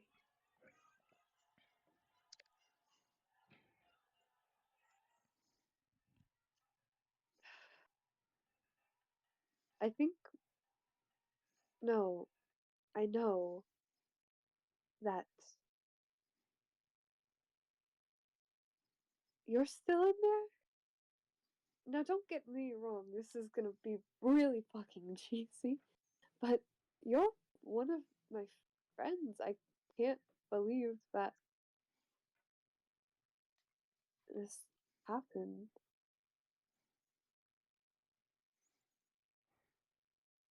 I know you're still in there. But if it's your blood that I have to lay on the floor, then be it. And I would like to cast Charm Person. Ooh. Charm If person. hold on. I'm reading the spell before I actually cast this. Thank Because I swear to you. God. Yeah, I swear to God, if I have another fucking vampiric touch moment, I'm going to kill myself. If it has immunity to the charm magician, you will, but that's a low chance. Very few creatures have that. Yeah. Actually, do I have? Would this be counted as a humanoid? As would. I'm going to say yes, as does count as a humanoid. Alright, I'm gonna cast Charm Person. Alrighty, so that's a wisdom saving throw on my end. Yep. And what's the DC I have to beat? 15. 15. That is a unnatural 20. Ah, shit. Okay. All right. So, you see, Luca, how does your charm person look? I want to say that it's somewhat similar to like the Eldritch Blast, but I want to say it's like something also like how the Gem Fusion is from Steven Universe, where they do that dance before they collide. Yeah, I mean, we You can like do combine like a those dance two. and it like shoots spell energy out. Exactly. Yeah, pretty much. I mean, Cool as hell. it's definitely taking some notes from Bard. You know how so the I way just that casting works is that the somatic components depend on your like class. So a wizard does different things from a bard. Each casting class does things differently, but Luca is interesting in this where their like movement and motion would be typical of a bard, but obviously they're not a bard, they're a warlock. So as you cast your charm person blowing a kiss at Az, it does nothing. You see actually that as it connects with him, he kind of stumbles back and he like twitches more violently, but ultimately stays exactly where he is. Is there anything else you'd like to do on your turn, Luca? Alright. Bloodshed, so be it. Am I allowed to use my Ring of Spell Storing? Ring of spell storing. This is fun. Yay! Didn't waste Send Fusion for nothing. All right. I don't remember action or bonus action. So, any creature can cast a spell of 1st through 5th level with a ring touching it. So, So let's cast a spell. So what spell would you have stored in it? Oh yeah, you only get to choose one. Probably Counterspell. Counterspell. Okay, so since Counterspell is a reaction, you wouldn't be able to utilize that yet. But if Az does something to no, you're fine. You're fine. Because that, I mean, if you had something like Healing Word, that would be able to go through because it's a bonus action. Okay. We need the spell for Hydrates Dispel Magic. We need that. Yes. Okay. I'm going to go ahead. I'm just gonna go ahead and is there any way that I could like get behind Amdar? Yeah, I mean, you're not in melee range, so you could, excuse me, absolutely get behind Amdar. Yep, I'm just gonna go like, sorry, darling, I just need a human shield right now. You go behind Amdar. Amdar's not even gonna react. Actually, Amdar's not gonna react to that. He's locked in it right now. Yes, you go behind Amdar. And speaking of, it's your turn, Metal Man. Amdar? Metal Man? Okay, Val. Amdar is gonna, like, he's a little frozen for a second. but he's gonna go off muscle memory quotations there, and he's gonna do the exact same thing he did last time he was in this situation. Mm-hmm. He's gonna rush up, and he's gonna. Would I be able to get up in his face? Absolutely, you can move up to melee range. Okay. So, my first attack, I'm gonna go and obviously Thunder Fist to go punch him right in the face. But as I'm going to punch him, I gave you a chance. I fought for you. I argued for you. And I know this isn't you, but and then my fist is coming down at like a 18 to hit. 18 hits. Roll damage. Thank you. I have to do math here. I'm actually using my physical dice for once. I love physical dice. As you should. That's 11 damage. That's 11 damage. You clock Az in the face, and this mighty punch that reduced goblins to paste, that knocks Gnoll's bones out of their body, as you see the impact hits him, but he just turns his face right back. Your second one? Actually, for my second one, I'm going to try and rip the mask off his face. Like, as I punch him, I'm going to punch him and then retract my hand a little bit and then go to grab his mask and then try and rip it off. Oh, I see. Okay, I'll let you do that. Make a strength check. Make an athletics check. Oh god, I forget how bad my strength is. Oh, I'm so glad I'm proficient in athletics though. That's what's gonna carry me here. Where's athletics? There we go. How does a 23 do? A 23? And you said you were bad at athletics. Dude, I just rolled a 19. I am bad. I am really bad. I'm relying entirely on the fact that it's a +4. That's it. Okay. Yeah, no, that does actually manage to do it. As a reaction to you grabbing the mask, there are going to be 3 attacks levied against you. You said you have your mirror image. Mirror image is currently up. I can save him, guys. No, the way that I worded this. So mirror image just creates multiple versions of you, right? Yes. Actually, no. So it creates little. What does it? Like little. Yeah. So what does it do me. for? They surround you. Yeah, but what do they? It's like mechanically, what do I have to do to get past them? Mechanically, you go to wait. Let me go pull up the spell real quick. Let me just go grab that real quick for you. It's fine. I'm pulling up right here. Mirror image is. Thank you. 3 illusory duplicates of yourself appear in their space until the spell ends. The duplicates move with you, mimic your action, shifting position to impossible to track which image is real. You and your action dismiss the illusory duplicates. Each time a creature targets you with an attack for the spell's duration, roll a d20 to determine whether the attack instead targets one of your duplicates. If you have 3 duplicates, you must roll a 6 or higher to change the attack's target to a duplicate. With 2 duplicates, you must roll an 8 or higher. With 1 duplicate, you must roll an 11 or higher. I remember I have 2 left. So you have 2 left. So then, you have to roll 2. You have to roll me 2 d20s. Okay. Oh no, I'm scared here. I'm actually really scared here. They were both 15s. Both 15s.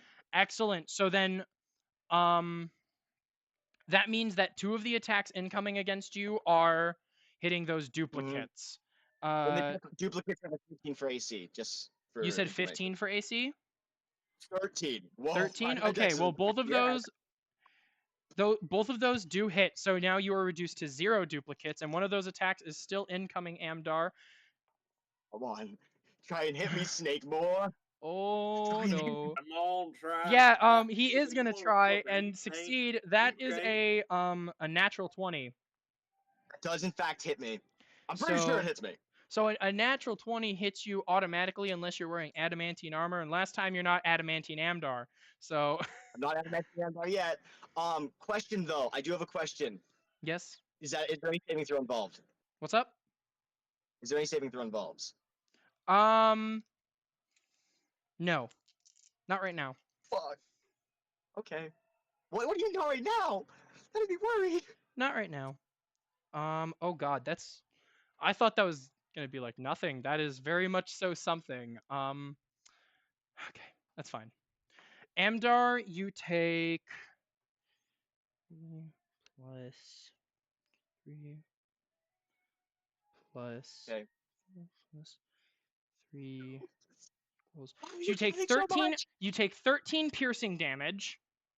Oh god. Okay, so there goes my 6. Okay, so 13. I take 7 damage Yeah, from just 13 that. piercing damage. And then there was the temporary hit points on that. Okay. What else? What else? And you take 19 poison damage. I'm resistant to that. Great. So then dividing that in half, you take 10 poison damage. Doesn't it round it down? No, I round up. I don't care. I always round up. Okay, just checking with you. Yeah. Holy Even shit, for you guys, I'm especially at for you guys, if anything happens and it's 0.5, you round up. Okay. It's just cooler So, that way. Guys, I'm at half hit points. But do I manage to pull the mask off? Yeah, I mean, you make contact with Az, and you see that immediately his snakes turn on you, and they try to slash at you, but because of the mirror image, they hit the illusory duplicates. However, one of them manages to connect, and its teeth actually sink into the metal.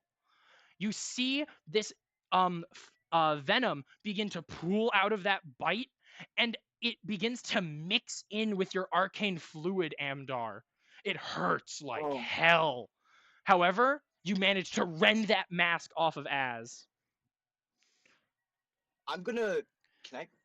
If it's back to being Az, if it's back to being Az, I want to try and like give him a hug. I want to give him a hug. Yeah, you can absolutely give him a hug. I'll say this: Az takes 11 points of piercing damage or slashing damage.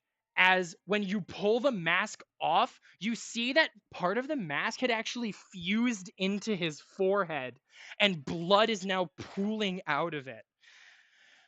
I'm gonna immediately throw the mask backwards, preferably towards Balamont. Yeah, Balamont. you throw the mask backwards towards Balamont, right? Then I'm just gonna go and give Az a hug. You give Az a hug. Yes. Come on, Az. All right. Come on. Please be As back. that happens, I would just like to say, for the distraction squad, Velan, your hypnotic pattern managed to, once it ended, all the gnolls looked around completely clueless as to what was happening. I said, "Where are we? What's going on? Where are we?" They're all just getting up in arms against each other, and then they all are like, "My head feels clear. Yes, clear. What's going on?" And to you guys, the gnolls seem like they've just been broken out of a trance. Awesome. They don't seem to be mind controlled. I'll ask this: do you guys join the main group with Az? Yes.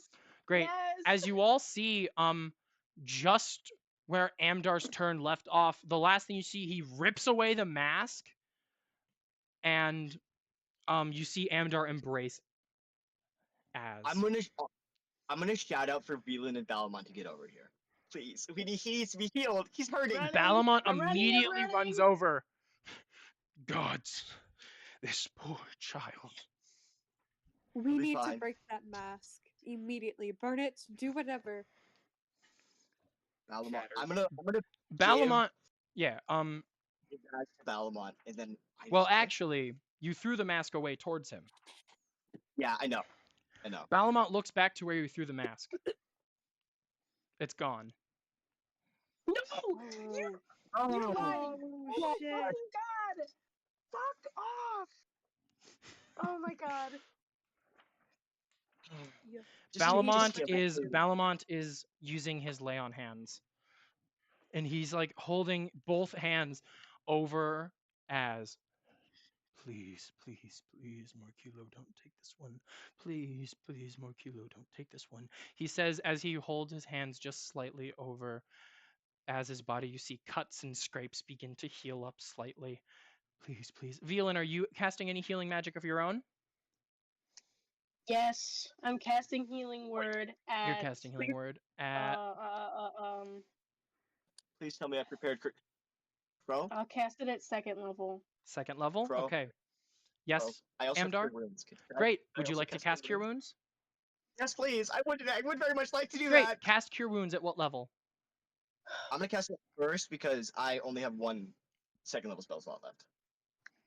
Okay, I heal as for 12 points of damage. Or hit points. I'm gonna heal as for also 12. I think. So you heal as for 12, you heal as for 12, and then Balamont heals him for... I forget exactly how this works, right? It's 5 HP 5 per times his paladin. paladin level. Balamont heals him for 50. Yeah, he's healing him for 50. That's actually what I was thinking, and then you said that. So he heals him for 50. You see, so hold on. I'm sorry, it was 14, 14, and 50? 12. Oh, yeah, so, sorry, I got the 4 from 24 adding 12 to 12. That's 50 is 74. As he's healed 74 hit points, and you see his body begin to, like, all the cuts and scrapes begin to patch up. You see the snakes go limp at his side. Can I look? Oh, yeah? sorry. Go ahead. No, I was just. Amdar, you're hugging Az, right? Yeah, I'm hugging Az right now. You feel him shaking, like a small animal, scared, terrified to move. You feel him shaking. He twitches a little, and he's just. It hurts. It's okay. It hurts so much. It's okay. It's gonna be all right. Luca, what were you gonna do? Darling, are you feeling any better? I'm feeling okay. Okay. I'm hurt. I'm so hurt. It's okay. Can Violen join the hug and start course. crying on his shoulder? Violen joins the hug and begins crying on Az's shoulder. It hurts so much. And you see the snakes on his arm begin to slowly slink back into his arm. It's gonna be okay, Az. It hurts so much. Can I look around for the mask to see if there's any trace of anyone taking it or anything at all? Just to make absolutely. Sure while we're in this tender moment. Roll an investigation check. Thank you. Do not want someone popping out of nowhere and being like, "Huzzah! I have the mask." And then It was me. I had the mask the whole time. Trust me, I have an anti-jump jump Az with mask plan. It's called Sanctuary. Cell I'm from actually Dragon using it for Ball the intended Z? purpose. Okay, so Ooh, that's gonna be I'm the abridged. a 13. You look around and you try to find the mask. You saw where Amdar threw it, and you're looking around frantically. And Luca, you see about 50 feet past you guys, a snake has it in its mouth, and it's taking it along that snake channel. I'm gonna run after it. Luca, oh as you gosh. begin sprinting after it, you stop. You see a spectral hand, bony, pick up the mask. Shit. It floats, and your eye follows it. No. Luca. Counterspell. From the darkness emerges a figure. Oh my god.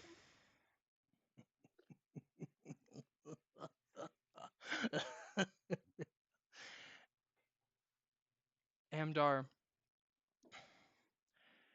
you feel Az begin to shake and convulse violently once again. Amdar, Violen. My headphones just fell off. Amdar, Violen, and Luca, and he begins shaking violently. His snakes are writhing. They extend out from his arm. Amdar, they bite you once again. You mother. You take no damage, however. But as they bite you, Az is rended away from your embrace, Violin and Ant. No! You see Az go whizzing past Luca. And you see it get brought back to the hand. Everyone sees this hand now. Thousands upon millions of years have passed. You hear from the darkness. Thousands upon millions of years. Coming forward is a massive, titanic snake. His body coiling and slithering forward, commanding your attention and respect. You see his hood almost fills the entire cavern with its grandioseness. All of you recognize who this is immediately. You remember that statue. You remember that effigy. You remember the depictions in the Yuan-Ti temple. You remember that look of malice that he always had. This can be none other than the self-proclaimed master of soul, Maror. I commend you, he says. My puppet almost escaped me. He slithers forth, and you see him sink his teeth into Az's shoulders. Oh my god. He raises a couple black drops of venom fall from his fangs. And now for the final touch, he says, as you see a nose ring connected by a cord to his hood glow with arcane sigils. A spirit of sorts wisps, and you see a faint face in it. And it pools into where Az's cuts. It fills his body, and you see Az begin to writhe in pain. And you hear bones cracking, skin tearing. You see Az's snakes grab and bite at his other arm. They tear it down to flesh, to muscle, to bones until it's ripped right off. Blood spews out, mixed this time with Maror's venom, and you see from it tendons begin to sprout, new bone, but not in the shape of an arm, not in the shape of an arm, in the shape of snakes. 3 more snakes become piling, almost identical to the ones on his other, and then more begin to form from his horrible skin and his awful flesh. You see Az get up. You see his legs begin to prop himself up. He's shaking. You see his height begin to increase. His body wrenches forward as spinal cord is created, as digits are formed. You see him crunching forward as his facial structure morphed, warped. His hair is straightened. You see that spectral hand go over and hand something to the creature you once knew as Az. It's an ornamental hairpiece. The snakes coil and writhe around it, and you see him put his hair up. He looks up at you. His face completely changed, and this one seems just as recognizable as Maror. You didn't see him portrayed nearly as often, but you do remember his face. You also remember seeing his skeleton, his mummified corpse, perhaps. He clears his throat. Well, it seems that you all have disgraced my master with your presence. It seems that you all wished to deny me my rebirth. Oh my god, it's Hellcat. It is Halkek. It is, in fact, Halkek. I'll repost his art in the art channel for anyone curious as who he could be. By the way, is he still a mummy? No. Is he still a mummy? He is reborn. Fuck, he's not vulnerable. Flesh and blood. You saw him step forward. Halkek's snakes completely under his control. Oh, that motherfucker! I'm rescinding. Never mind. He didn't get any art drawn of him. A body. We can bring him back. Wonderfully No, we can't. constructed. How it feels to breathe once again, and no thanks to you. You tried to save the life of that miserable coward. No, once again, it is proven to me that my master, Maror, shall deliver his people to salvation. As his transformation subsides, Maror looks at you all. So, I offer this to you, mortals. Let yourselves forget what you have seen here today. Turn back and allow me to complete my goal. It is far beyond anything you simple creatures could understand. I existed long before you could have even comprehended. You do not know the depths that my planning goes. He looks around at the cavern.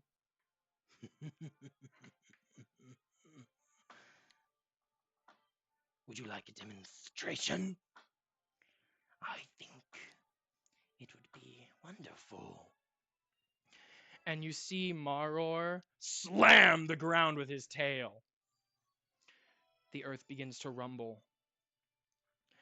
And crawling up from the stone cavern, crawling out of every possible surface, witherlings, reanimated gnolls, Yuan-Ti soldiers, Broodguard, all become piling and piling, hordes of them. Balamont immediately turns back. His breathing heightens. Maror, he's completely calm. If you all would like a swift end, I will kill you myself. So what say you, heroes? Okay. Before I do something stupid, and probably do a really cool speech, guys, do we run? No! No! Question: what's the attack? How far do we hear any of this? Like, what's the attack team doing right now? You heard all of this. The attack team rejoined up with everyone else. All the gnolls seem to be completely complicit after the hypnotic pattern subsided. The gnolls seemed completely like they were themselves. They didn't attack. So all of you rejoined, and then Luca tried to find the mask. That's what led to this entire confrontation. You all heard this. Bro. Guys, Yeah. the snake's like 100 feet away, and he's like saying all this. We just hear like little whispers. Oh, he's not 100 feet I'm away. gonna kill you, Des. I'm just messing with you. It'd be hilarious though. But so if we're not running, which I think we should, Yeah. I'm be honest here. I think we should. Out of character, Andar's not gonna run. Can Out of character, we go probably should. shit his little pants and run if he wants to, but I think the rest of us are gonna participate in the boss fight. This is out of character. Out of character. I'm saying we probably should, but as Amdar, I'm gonna fucking punch someone. I'm not stupid. So, what's the party going to do? Okay, so I thought we were gonna roll for initiative.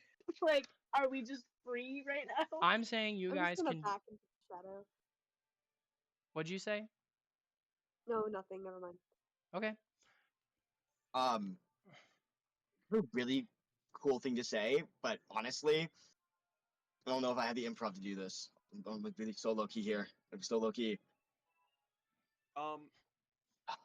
As like a preemptive thing, do I get like a preemptive thing at all? When you say preemptive thing, what are you trying to like say? to cast a spell? Before we to cast Spike Growth specifically. Yeah, you can go and cast Spike Growth if you'd like. Yeah, I'm just gonna preemptively cast like Spike Growth on like the area, as like deep like probably long dead like roots from various like things probably centuries past are revived as like this brittle wood just and twists up from the ground and they're in the center of a 20-foot radius sphere. Okay, and then where are you directing radius, this? On specifically on Halkek. Okay, so the spike growth is going to appear on Halkek. And if we're doing preemptive casting, we're doing Actually, no. I'm sorry. I'm sorry. Yeah, No, I should have just had you guys roll for initiative. I should have just had you guys roll for initiative. Yeah, go ahead. That is completely my bad. Yeah, everyone roll for initiative. Again, shucks. Actually, no, Luca and Amdar, you guys can keep your initiatives. I will also keep Balamont's initiative as well. I'll keep my belt. I'll fucking keep my initiative. Goddamn. Yeah. Well, that was good because I got a natural 3, and I was like, oh god. Yeah. God, guys, I have a sick feeling in my stomach. I have a sick feeling in my stomach a little bit. We might be cooked, but we love that. Yeah, no, I'm like actually shaking. Like actually. I'll say this: as you terrified. four go into charge, Balamont, he looks completely enraged, and he has drawn his whip, and he is just attacking all these undead. Holy light occasionally bursts out, and you hear Balamont just scream with anger.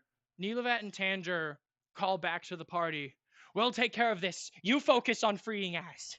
And they go and join Balamont in taking care of the horde, keeping them at bay. Everyone's rolled for initiative. Top of the round, I just need to roll for Maror, Master of Soul. That's his name. Well, that's the title I gave him. That's I just feel like I have to say, there's only been one other time I've been this mad at Crow in my entire life. Dude, this is second. I'm mad at me right now. Dude, there's so many times where because you're so good. Okay. Yeah. Dude, I thought Az was safe, so I was like, I don't need to cast Sanctuary yet. He just gets stolen from us. Fuck. He actually got yoinked, dude. Okay, top of the round. Maror's going first. Why would you do that? He rolled a natural 20. I'm sorry. Oh, he has a higher dexterity than +3. Oh, we're so cooked, guys. We're so yeah. Oh, shit. I know who you all are. I've seen this before, and I'm going to end it just as quickly. Where's my H spells? Where's my H spells? Last time he saw me, I kicked his ass. Oh, yeah? Amdar, Constitution saving throw. Oh, my friend! Is it poison? No, it's not. Okay. No, don't do it. Don't do it. I said Constitution saving throw. Con's my thing. I have a +8. 26 throw. I said this. 26 passes. Let's see. But is a pass truly good enough? Let's find out. Bro, oh god, I'm so fucking cooked, guys. I'm so cooked. What did he cast on me? There's not many constitution spells. 8, 9, 10, 11, 12, 13, 14. There we go. Grab them all. Where's a free dice tray? There it is. Bear with me for 1 second. I have a lot of numbers to add. Oh my god, I'm so fucking screwed, guys. You thought I wasn't going to kill Amdar this session. How cute. Okay, I already God, you really are going to kill him. got you. I got you. I The got thing is, I still somehow. You know what's the funny thing? I still somehow have the most HP in the party, even at half. You. I got you. We're still fucked. I got you. I got you. I got you. And I got you. Amdar, divided in half, you take 27 damage. What damage type? Necrotic. Go check a. God 27. damn it! Fuck you, absorb elements. Fuck you, absorb elements. That's why we all hate you. How much HP do you have? Okay, 27. I had 6 temporary hit points. I lost all that, which means I take 21 damage. No, you lost your temporary hit points last time. Oh yeah. Yeah, you already got hit by the snake. So, how much HP are you we're at? solid, guys. We're solid 17. You're at 17. That's more than I expected. Nope. We're not done with this yet. So, 17 HP, Amdar. You feel yourself get surrounded with a necrotic energy, and instantaneously you feel all the magical ichor inside of you get just harmed. It hurts. It hurts, Amdar. It hurts like fucking hell. It's every pain imaginable. It's searing and cold. It's indescribable how much this fucking hurts. Bro, you want even worse?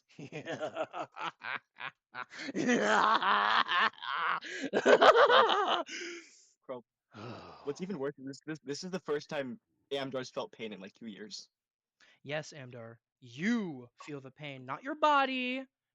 You. Do you react to the pain? Amdar is like momentarily, his body's gonna like start to slump over as the actual Amdar lets go of the controls. For the first time in so long, he lets go. But then he goes to grab them again and like barely manages to right Amdar back up on his feet. Everyone sees Amdar fall over as his necrotic energy pools around him. And then immediately, just as soon as he's fallen, he's right back up. But it seems like it's almost like someone puppeteering a marionette. And this puppet is getting pulled back up with strings. Next up on initiative, I'm looking at Luca. No, don't look at me. Okay. Well, fuck him. Fuck everyone. Eldritch Blast. Eldritch Blast? Yeah. Who are you hitting? I forgot his name already. Fuck. The one that I exploded last time. Halkek? Alright, both of them are hitting into him? Yes. Roll to hit. Okay. That's gonna be a 21. A 21. That hits. And for the second attack?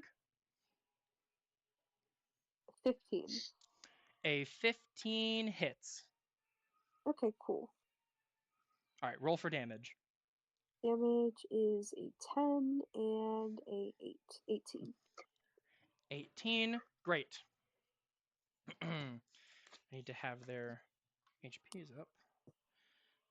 And you said 18. Incredible. Both Eldritch Blasts fire into Halkek, and you see them slam into his body. He manages to not get pushed back, And he says, "Oh, to feel pain again. This is good." You fucking masochist. All right. Well, Luca, anything else on your turn you can do? No. Great. Next up on initiative is da da da da da. I believe it's Amdar, unless I'm not looking at the thing. Yes, it's Amdar. Okay. How close are they? How close are they, Crow? To you, Amdar, they are 5, 10, Ooh, 15, 20, 25, 30, 35, 40, 45, 50, 55. It is 60 Crow? feet away to both of them. Oh. Oh. Okay. I gotta do what I do best. We're going to cast Sanctuary on myself. And do that as a bonus action. Bonus action And then Sanctuary. we are going to. This is probably the least accurate you've ever seen Amdar. Normally he looks like a normal person, but everything seems really forced right now. Really, really janky movement. And he's gonna start rushing forward. Even his running looks really off. And he's gonna dash as an action. He's gonna dash. And get right up in Malrar's face. All right. Close as he can get.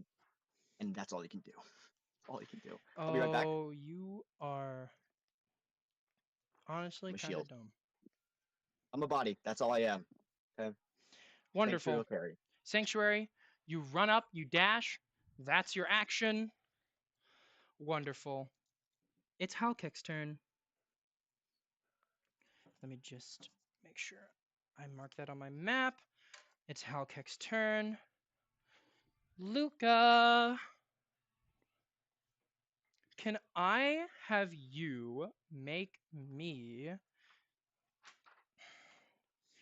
HIJKL, HIJKL, LLL, not LLL, no, it's HHH. Wisdom saving throw, Luca?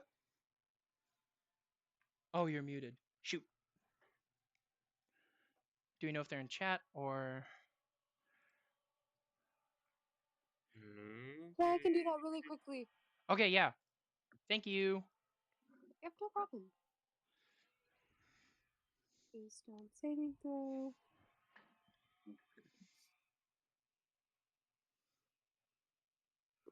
Good thing wisdom is my thing. That's gonna be a 23. A 23 passes, to my knowledge. Huzzah. Pretty sure. It might. Am I stupid? No, I'm not. It does pass. It does pass. Whew. Huzzah! Okay, good. I didn't give Halkek a 24 spell save DC.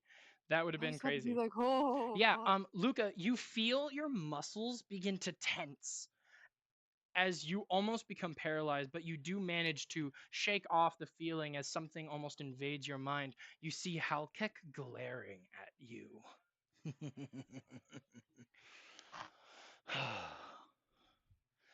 Alrighty, and what is he going to do? He's going to bonus action change his shape. You see Halkek's form begin to shrink as his arms begin to coil around each other. He becomes a snake and he begins to slither away. Amdar, would you like to take a reaction? Reaction? Yes, you can. You can make an attack of opportunity because Halkek is moving away from you. Thank you. Question: does extra attack work without attack of opportunity? I'm assuming it doesn't, right? No, you just make one attack. Okay, just making sure. Fuck, guys, just ran over. Yeah. So you can make one melee attack. Does a 27 hit? Does a 27 hit? Gee, I don't know. Yes, it does. Yeah. God, I just wish I could roll a crit at moments like these. Okay, 13 damage. And the trait of Thunder Gauntlets, it has disadvantage on attack rolls against anyone but me now. Okay. Ooh, you said how much damage? 13. 13. 20. Great. Excellent, excellent, excellent. You, as he begins to become a snake and slither away, you manage to punch him immediately, Amdar. Stilted as you may be, you see that your impact left some damage into him, but he's still okay. He's still standing. Next up on initiative is, well, because you just actually I need to look at a thing. I swear to God, if Mawar has legendary action, I'm gonna cry. Creature makes an attack, casts a spell that affects an enemy, or deals damage to another creature. The spell ends. I just lost my sanctuary. I'm so smart. I'm so smart. Yay me! You lost your sanctuary. I know. Great. That was only because I didn't want to get immediately eviscerated. My friend, you are gonna get immediately eviscerated. Next up on initiative, I'm looking at ants. Violin, you're on deck. All right, so Ants is still in his wild shape, so he's still pretty big. Yes. I'm trying to think. So, general consensus: do we want to just? I think we're trying to stop these two from leaving and then kill them. Do not let them escape. Yeah. Stop Do not Hellcat, let please. them escape. I'm aware of not letting them escape. I'm going to rush up and let me think. All right, so where is how far away is so which one is closest to me? From what you can see, Halkek just became a snake, and he is hiding among the other snakes on the from your perspective, it's the right side. It's the eastern side of the room. So you know how I have those snakes sort of writhing in the sides, creating a 5-foot barrier from the wall to where it's walkable? Halkek has just immersed himself in the snakes. So you can't really get a good idea on where he is because he himself is a snake now. Idea. So technically the closest one to you is Maror. So I'm aware. So I remember last session, these snakes are not under any sort of mystical like mind control or anything like that, correct? The snakes are snakes. I'm going to ritual cast Speak with Animals. It can be ritual cast as an action. Well, ritual casting actually adds 10 minutes on a casting time, so it would take you 100 rounds of combat. My apologies. In that case, I'll just regular cast Speak with Animals. Okay, Speak with Animals. So that just lets me speak with any animal, and I'm going to, if they have the knowledge and awareness of many beasts, but a minimum beast can give you information, including whether they are pursued. You might also be able to persuade a beast to perform a small favor for you. Okay. I'm going to tell them to so they're on the walls, correct? So they're not on the walls, they're on the floor. Okay. I'm going to tell them to bunch up. Could I possibly make a animal handling check to give, or like a persuasion check or something of a similar thing to get them to group up in a way that would reveal Halkek?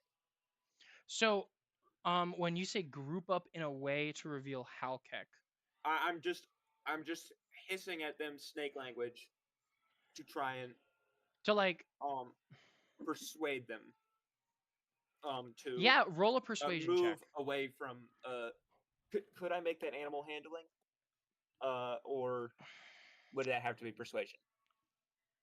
I'm gonna say it's gonna be persuasion unless there's something that you can do to specifically appeal to the fact that they're snakes. I believe I would just be hissing at them, so I think it would just be persuasion. Yeah, so if you're just speaking with them, then yes, it would be persuasion. That's going to be a 13. A 13. So you see, you begin hissing at all the snakes on the wall the floor, and they begin to sort of like recede back a little bit. And as they do, a couple of them are a little slower to it. Can I have you roll me an investigation check, Ants? Yes. Investigation check. Where is it? Sorry, I'm looking at my. No, that's okay. Investigation. That's a 9. Yeah, you aren't able to discern where Halkek is from this. The snakes eventually. Would I at least have some sort of insight based on the few that like? I mean, they kind of just or, look like snakes, and then they all sort of just return to what they were doing normally. Well, what I'm saying, would I be yeah. able to like know like the snakes that were slower to do it? Would there be like enough of them that I could be like, okay, I've narrowed it down to like this many options? No. Okay. All right. In that case, I am going to shoot. Oh wait, it's not a bonus action. Never mind. Yep, that's gonna be my turn. All right, Velan, it's your turn. Okay. I want to cast Dispel Magic, please. You want to cast Dispel Magic? Mm. What magical effect are you targeting?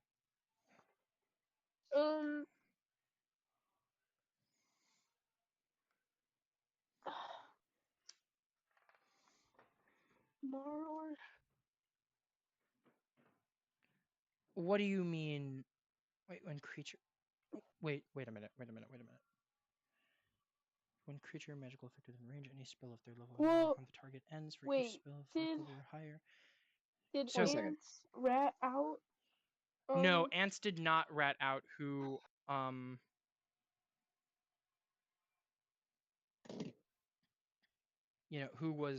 who Halkek was. I tried to, but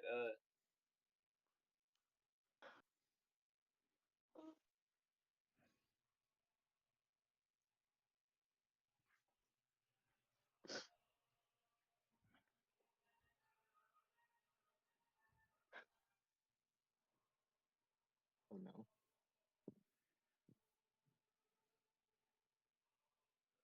Hold a second. I wonder. Hun, is everything okay? Okay.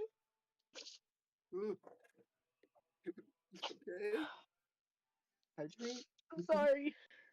No, it's okay, babe. It's okay. Bro, you fucked up. I know I did. Oh my god.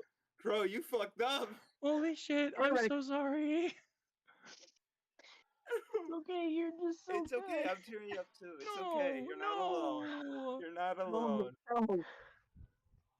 Holy shit, I'm so sorry. Don't worry, we can get him back. We can get him back. He'll just look different. Don't say that. Wait. Okay. Wait, Crow, I have a I'm question. helping you here. I'm helping you. Babe? Bro. Is everything okay? I'm okay. Okay. What would you like to do? I don't know. It's okay, it's okay. I mean, theoretically, I mean, have the snakes gone bad? You could theoretically do a AoE spell, and if you kind of just do a general area that might have Halkek in it, and you'll at least kill a section of the snakes. Okay. I'll do Shatter then. Okay. So Shatter. And then so there's a section that's directly next to Luca, and then there's a section that's kind of right next to Maror. And then what's the radius on that? 10 feet sphere. Oh, it's a 10-foot sphere. Oh. Wait, a radius or a sphere with a 10-foot radius? Yes. Okay, so then it's a diameter of 20. So you'd be able to get about a good 20-foot chunk of snakes. 5, 10, 15, That should be a 4x4 square, or so, give or take. give or take, it'd be a 4x4 square, yes. So I'll just generalize this. There's kind of 3 sort of segments that you could hit. There's one next to Maror, one next to Luca, and then one that's sort of next to yourself. Which one would you like to target? Or if you'd like to do in myself. between, like one of I'll those do 2 myself. sections. Okay, next to yourself. Near myself. Yeah. Okay. So Constitution saving throw, please. Constitution saving throw. Okay. Okay. Okay. I'm going to say that all the snakes fail. And Ooh, that means something does not fail. Ooh. Hydrate, what's your spell save DC again? 15. 15. Con save. I have. Good job, Hydrate. I think you found him, Hydrate. Good job. Good job. You got it, Hydrate. Oh my god, wait, hold on. What did I roll? Shit! I rolled a 13. Oh. I rolled a 13. That's a failure, right? Yeah. Oh my god, you found him. Okay, roll damage. Okay. Oh man, they're all organic. Never mind.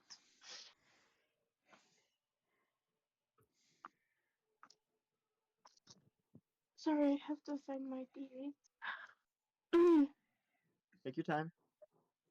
Hydrate, are you okay? Sorry, I'm good, We're guys. here for I'm you. You sorry. No, it's I was okay. trying. No, it's okay. I'm No, sorry. it's okay, Hydrate. No, you're totally fine. Okay. Shit, dog. Oh my god, that's so bad. It's No, I'm 11 glad that you were. damage. Hey, 11 look, damage, You were able hey. to get disinvested in the story. I am disinvested in the story. Oh my I god. know. Okay, 11 damage, and I actually am going to make another saving throw. DC. Oh my god. Okay. Villain. As everything just sort of happens around you, you immediately think we need to root him out. Ants has inspired you, and so you're going to cast Shatter on a group of snakes. And as you do, everyone hears that ringing noise that once again rings out throughout the cave. However, on top of it, you see snakes falling dead, but one of them doesn't die just immediately. See, it's crawling over the corpse of its brothers, and then forming out of the snake is the form of Halkek. He's covering his ears. Worms, he says as he looks at Luca and Velen, and as he looks at Luca, Velen, and Ants. He actually looks as though he has a fair bit of damage on him. Question is like. Oh my god, you broke his concentration. Question: Can I tell if like his Can I tell if like the transformation is like a druidic transformation where like if we get him out he'll still be at full health, or is it like he's fully form shifted? So you can tell. Actually, roll me a Arcana check. Roll an Arcana check, Ants. All right. Bro is carrying the check quota for the session today. By carrying, you mean I got another 9? Okay, but I would just like to mention I adjust DCs accordingly, and since you are a druid, I forgot that I have 2d12 inspiration. I could have. Would you like to? You can use one of those d12. No. Screw it. Yeah, I'll use a d12. Okay, add on that. Roll a d12. God, Az got all of us fucked up. That is an additional. Fuck, that's an additional 3, so that's a 12. Hey, my friend, you notice that transformation is not a druidic one. He's not using the magics of nature. He's almost just morphing physiologically. It's sort of like how a changeling can morph its body into different shapes. It's like changeling. It's something that he can do naturally as a part of his physiology. Shape changers are uncommon in this world, but they are not so uncommon that they are unheard of. Oh, you say like a shape changer. Like a shape changer. Wow. Wow. I feel like Jorno's headgears are turning here. Jorno's headgears are turning. We got the Jorno face reveal. Yeah, I've had my face revealed for a Yeah, while. we've had it I just revealed for a confused long with- time. Yes, a Wait, while I think ago. I've pictured it like 6 times. Wait, I've Jorno's done it. face reveal? I've done it a few times. I mean, I it's not don't like think I don't think I saw it the first time. you were in the call, definitely. I remember you. Oh my god. Holy Okay. shit. Well, Hey, Jorno. congratulations, friend. Your face is going on to YouTube. I'm kidding. It's not. Mhm. I put an image Exactly. over. I put an image over the No, session. no, no. So My face is the react. Put my face in the corner and have it I'll get put your face. progressively red. Have it get progressively like redder and wider. Absolutely, absolutely. Okay. So that's your turn. Yes, so Ants, you gain that knowledge. You know that it's just something inherent to his physiology that he can do that. Top of the round, Maror. Oh no. No. Oh. Fuck you, Maror. Guys, I'm so fucked. Oh, you are so fucked. God. I'm sorry, Pray, I'm Amdar. praying Could to God. you repeat? You said 16? Sanctuary's gone. I know, but your 16 is how much health you have left, right? I have. Let me go check real quick. I have 17 hit points. You have 17 hit points. Excellent, excellent, excellent indeed. Guys, Amdar might be gone. Amdar might be gone at this moment. Love you guys. Love you guys, by the way. Yeah, you're all right. I'm kidding. I'm kidding. I'm All right, you. Amdar.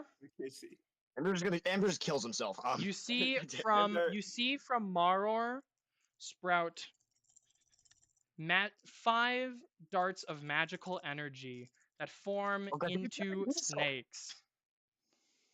Fucking magic missile, you piece of fucking magic missile. And Amdar, would you like to know how much damage you take? Amdar, do you have shield? I cannot learn shield. What? I thought. Yeah. No. Nope. Nope. I'm done. If this is 5d4 Amdar, plus 5 damage. You take 22 force damage as each dart slams into you, one after another, after another, after another, beating your body senseless. You sounded really aggressive there. Allah, he is dead. Guys. Oh man, you've done it. Guys. I've killed Amdar. Yes! And you see Maror, his eyes. He gives you a grin. It's finally happened. You're dead. Took you long enough, god damn. That was peak. Thank you. Thank you. Thank you. That was I beautiful. try. Well, I guys. missed your face. Actually, wait a minute. Wait a minute. I might have done that wrong. The fuck do you No, mean? I think I did. You said you had 17, right? Yeah. 3 Swear to God, Crow. equals 12. No, Crow, you didn't do that wrong. I'm unconscious. No. Please. You're unconscious with 1 failed death save. You died as 4 of those darts hit you. That 5th one, an automatic failure. You're down 1, my friend. Oof, fun. Maror then moves your corpse. Amdar, for the first time in your existence, you have lost control of your body. Everyone sees Amdar permanently this time fall into pieces, an armor set laid bare. Nothing left to hoist him up for battle. Nothing left. Magic energy spills out from his body. Amdar, as your specter watches over your form. You feel these tendons that you've been pulling on, that you've learned about, that you have done everything in your power to utilize, to have some semblance of control back. You feel them fade away. Your hands empty. It would almost feel like relief if you did not feel the pull of the abyss trying to pull you into the afterlife. Next up on Internal initiative screaming. is Luca.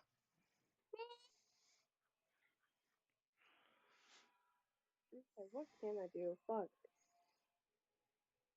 Healing word.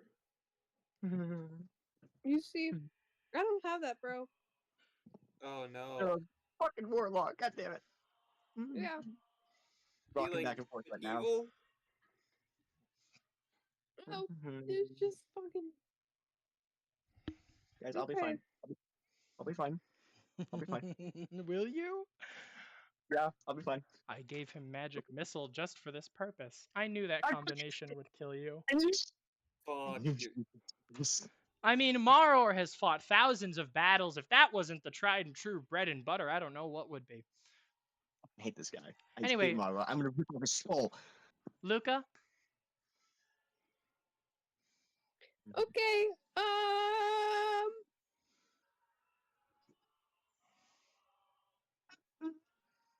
Am I within melee range from this guy? You are not within melee range of Maror. Yeah, you're not within melee range of Maror. Okay. It would take 35 feet of movement to get to Maror. Okay. I'm just not even gonna try and go over there. I'm gonna blast the other guy once again with Eldritch Blast. You're because he blasting seems kinda Halkek? fucked Yeah. up. You could get Yeah. into melee range with Halkek if you'd like. Okay, yeah, I'm gonna do that. Yeah. Luca, you go up to him moving 10 feet. What would you like to do? I'm going to blast this motherfucker. Oh god. And how would you like to do that? Yes, that's so ominously. Okay, so Veland kind of revealed where he was, right? Yes, Velan revealed his form, and so he's standing sort of in that bank of snakes. I'd also like to mention, when those snakes sort of receded, and also once they all died and then sort of came back, you all saw that underneath the snakes is treasure. But not just treasure, things that everyone can obviously feel some kind of arcane energy from.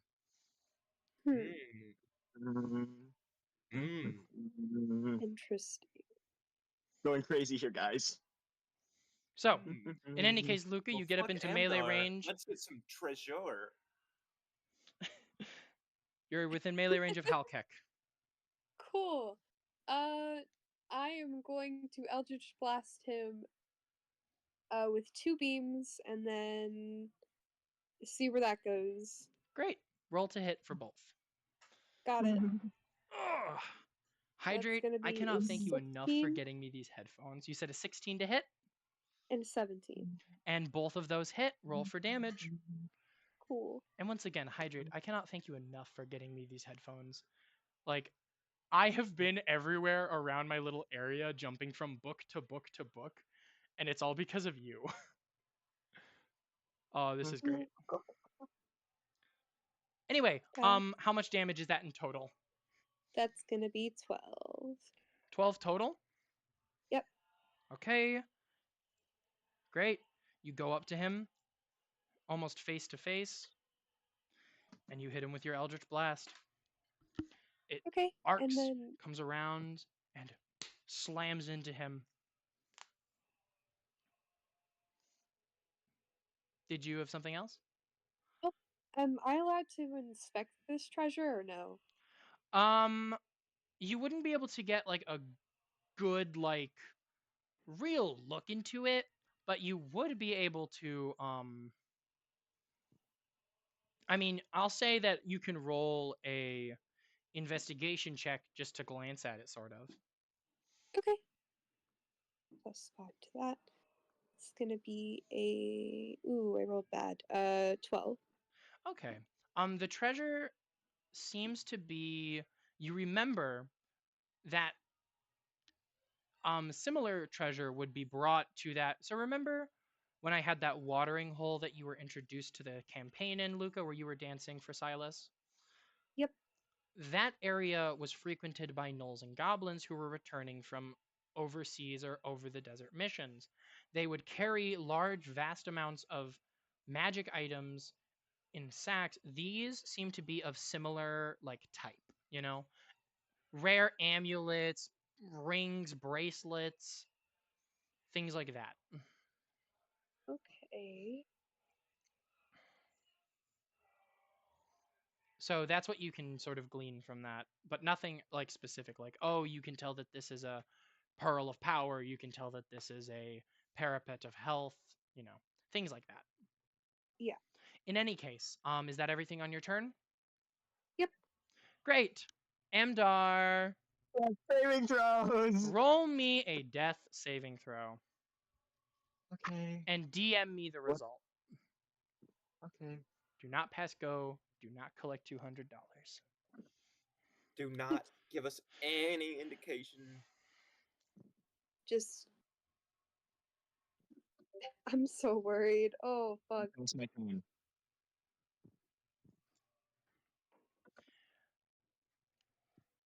All right. Amdar, as you feel your soul fading away, this feeling that you had thought would never come, you feel a slight tug as Maror pushes your body off into the snakes. As they begin to writhe through the armor that you worked so hard to create, you see a ring. It shakes. And as it shakes, you feel a tug. And as you feel a tug, you hear a voice.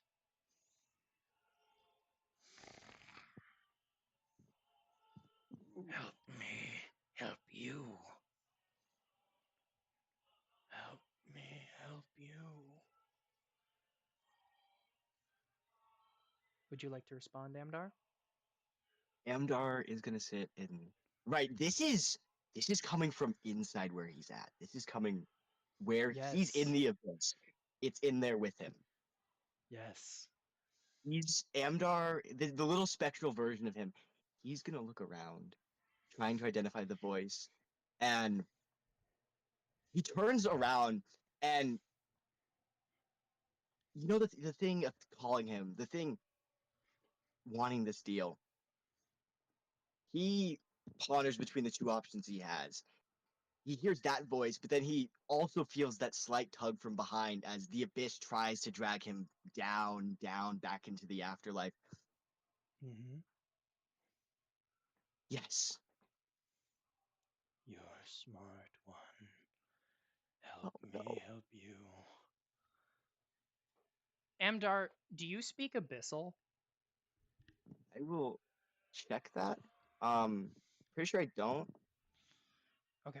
Ooh, you want to make me speak Abyssal for 5 seconds? Ooh. I don't speak Abyssal. Grant you understanding so that you may help me help you. And Amdar, in front of your face, almost as if out of nowhere, you see a hand, and its index finger touches your forehead, and you feel power fill your mind. You feel power fill your body, and you feel yourself wrenched forward close to your body. You're just mere centimeters away from grabbing it back once again. And you hear these words inside your mind. I, Amdar, accept this deal. I, Amdar, accept a new body. Oh my god. It's happening. Do you recite these words? I do. Say it. I am. Wait, well, repeat the first line. Repeat the first line, please. I'm sorry. I'm really Amdar, accept this deal. I am I'm- Gaydar. am. Get the fuck out, Sorry. Jorno. I'm so, yeah, I deserve it. I. Fucking Christ. I am da. Accept this deal. I am da. Accept this new body. And everyone in the cavern hears these words with an explosion of arcane energy. Amdar rises once again. Full health. All Oh my his God. spell slots. Oh, what? And 30 temporary hit points. Okay. Amdar, you look at yourself. Reborn flesh. You're not just a suit of armor, you're wearing a suit of armor. You feel it. You feel the world surrounding you. You're back. You're yourself again.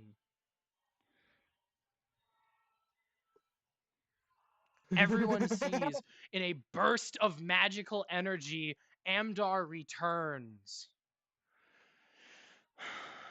Oh. Amdar, Hey. where he Buddy? rises, you just hear laughing. A little crazy. He sounds a little crazy during this moment. But it is the most Buddy? joyful he has sounded to you guys since you've met him. And even when we were at that festival during that performance, when Amdar looked incredibly joyous, well, not really, because he doesn't have a facial expression, but you know what I mean. You could I feel imagine the his, like, jubilance in his his joy movement felt and his like voice. a little. His You joy can- felt a little pre-programmed, right? Yeah, you can see that Amdar looks happy, and then you realize you actually can see that he's happy because he's smiling. Guys, did No, someone resurrect him? What is that? No, what's in the bloody hell? Look at I'm Balamont. back. Did Balamont do anything? Balamont, you see him tearing through hordes of undead. He's too far away to do anything. Amdar, it's your turn. What would you like to do? Thank you. Okay, I'm still in armor. Okay, I'm gonna. Oh God. Yes, you're still in armor. Don't worry. Okay, am I close to Malrar? Am I close? Maro had begun moving away from your corpse, but yes, you're still relatively close to him.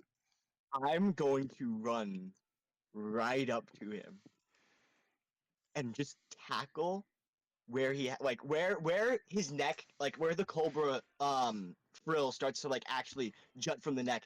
He's gonna run up and immediately tackle him there and just start trying to punch him right in the face Absolutely. as hard as he can. And the Amdar, entire time he's Yes? laughing. all right. The entire Make your attacks, Amdar. Boop. Bro, does that 20 hit? Does a nat 20 hit? Does a We nat sure do? 20 hit a natural 20? Des, last time I checked, Maro wasn't made out of adamantine. Yes, a nat 20 hits! And Oh you my know how I God! do 20s. You know how I do 20s. It's crow crits! Did you say double Oh my crits? No, it's crow crits. Also crow. Oh, yes, it is crow crits. Would take 21 damage from that first punch. 21 damage from that first punch. As Maror feels you charge into him. That first punch. Also, Des, I would just like to say, add an additional 2d10. Oh, okay! And that does apply to the critical hit as well. So add an additional Oh. 20 to the crit damage. Oh, okay. What? That's 8 plus that's 28 from the additional 2d10. 28. Okay. Incredible. Hit my buddy back. And I'm gonna, as I punch him, I'm gonna say, Malrar, do you want to be my first hug? And I'm gonna try and grapple him and like squeeze him on the neck, like give him a hug to restrain All right, him. so you're going to grapple him? Yeah, I'm gonna try and grapple him with that second attack. Okay, so with that second attack, you need to make an athletics check, I believe. Okay. Oh, 22. Okay, what was? Hold on. Where's my little thing here? Contested by an I'm hoping he athletics doesn't have good or strength. acrobatics. Hoping he doesn't have good strength. I'm hoping he doesn't have good strength. He has good dexterity. I hope he has You good said good strength. 22? He's a spellcaster. 22. Probably doesn't. Yeah, he rolled a 23. So as you say, Maror, do you want to be my first hug? As you begin to feel yourself about to crush him in your arms, you see Maror actually slither the rest of his body away and around you. And he looks down at you, pure malice and anger in his eyes. All right. Anything else you can do on your turn, Amdar? The bonus action, I'm gonna cast Sanctuary, looking him directly in the face, smiling as wide as I can. Sanctuary. Oh, your favorite little spell. Alrighty. Next up on initiative, I have Halkek. Luca. Luca. Luca! Luca. I have a couple questions for you. If you would indulge me. Oh, I would indulge you, yes. Thank you. So, Luca, I have a question. Yeah. Does a 12 hit? No. So I have another question. Does an 11 hit? No. So I have another question. Does a natural 20 hit? Yes. So I have another question. Does a unnatural 20 hit? Yes. And so I have another question. Does another unnatural 20 hit? Yes. Okay. So you, my friend, are taking This is homophobic. 1d4. This is borderline homophobic. How much Lucas damage is this representing gonna the whole do? gay community, bro. You're Yeah. the only one. Sorry, gang. I'm killing the entire gay community. This is what happens. And then that's going to be. It's not Pride Month. You're gonna die. Sorry, Luca. It's not Pride Month. You're gonna die. Don't worry, we'll communicate with you in like June or some shit. I don't know. Commune with your spirit. It's okay, dude. This isn't the first time I would be rolling death saving throws. This is like I'm so happy. This would be the second time. The first one was because of me by accident. My bad, gang. This is the third time. Yeah, the first one was. We won't talk about that. You were gone for the first one. Oh right, it was them. And the second one was because of me by accident. All right. My bad, gang. So I'm just gonna. Luca, do you resist necrotic or piercing damage? Or poison? Let me see. Do you resist poison, necrotic, or piercing? Let me see. Let's see. Oh, it's not even necrotic. Poison or piercing? Poison or piercing? No. Hold on, are you still wearing the amulet? Amulet? Yeah, I think so. Also, yeah. Also, I have a question, Crow. Oh my god, hold on, that completely. Okay, never mind. Also, this is also a good question, Crow. Who was the? Do we remember who I gave the poison resistance armor to? Do you remember who I put that on? The poison. Oh yes, that wasn't armor. I think oh it was wait, Vita. no, that was armor. Wait, hold on. Yeah, there was armor. Was it Vita? I believe that was. Listen, I don't know who it was, and I have to really reduce my damage here. My DPR is kind of suffering from that. Damn you, Luca, and your bad decisions. Chat. No, you're fine. I'm actually glad. So that's just a. Yeah, so Luca, you take 10 piercing damage. Okay. And that's it. Huzzah! You see all of Halkek's arms try to shoot out and bite you. And you see and as they do, two of them absolutely completely whiff.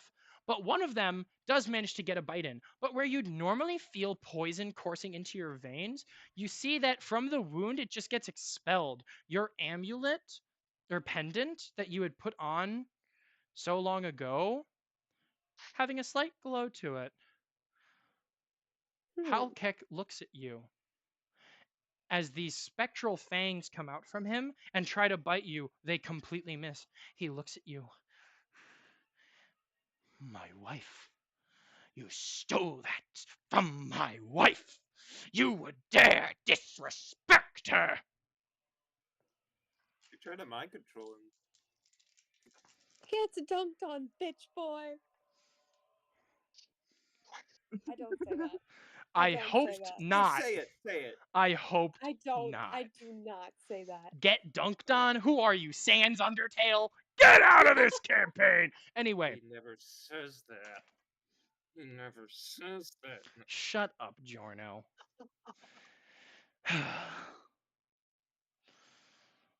All right, Luke. That will be his turn then.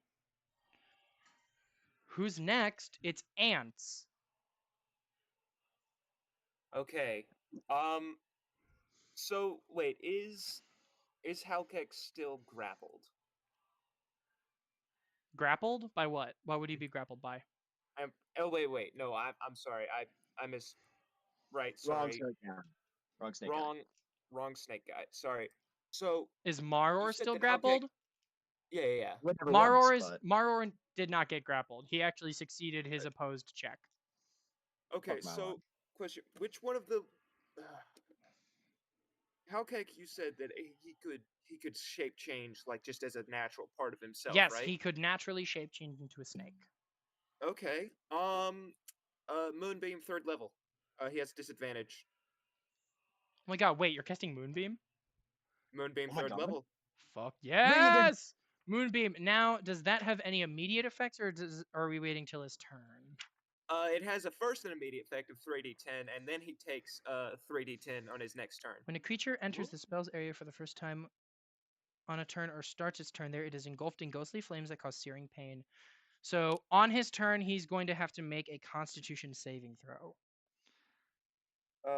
And it's going to it makes it immediately a disadvantage. Yes, and then he makes a saving throw with disadvantage, or a shape changer makes it.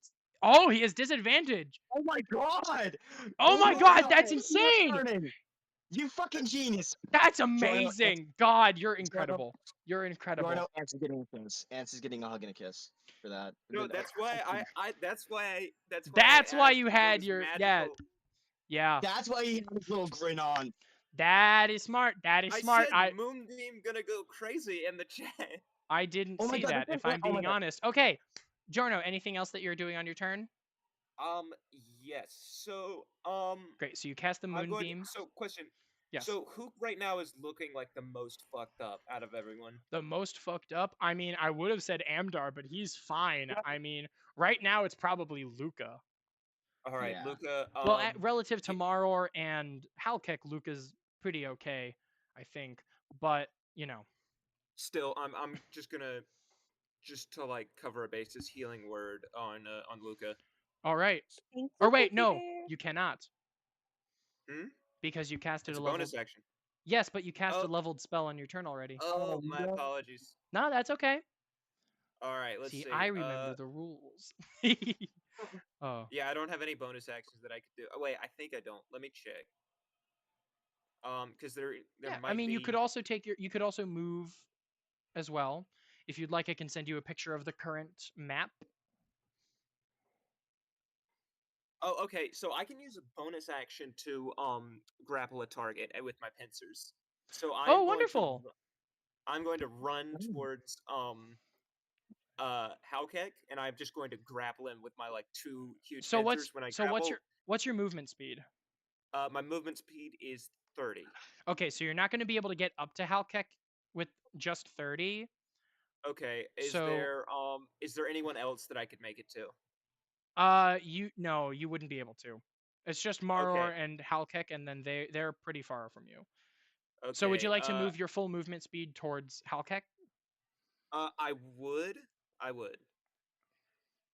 Okay, so that puts you about right there. All right, yeah, that's gonna be my turn. Great, that's your turn. Ants, you rush up to where Luca and Halkek are. Violin, it's your turn. Okay. Can I cast a spell magic on what's his face? On Halkek?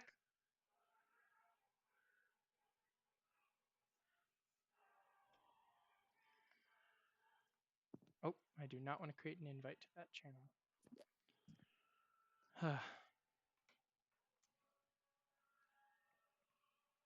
No, that's all right, babe. It's okay. So you want to cast Dispel Magic. So,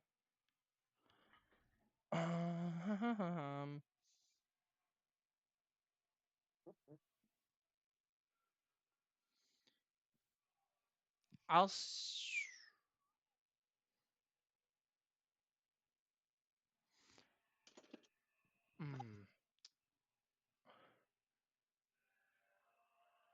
No, not the Love Island girls.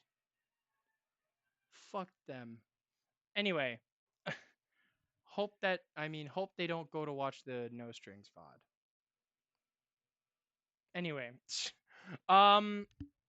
yeah, if you'd like to cast Dispel Magic on Halkek, you can. Is there a saving throw? Or no, do I just get dispelled? Yeah, he just gets dispelled. So,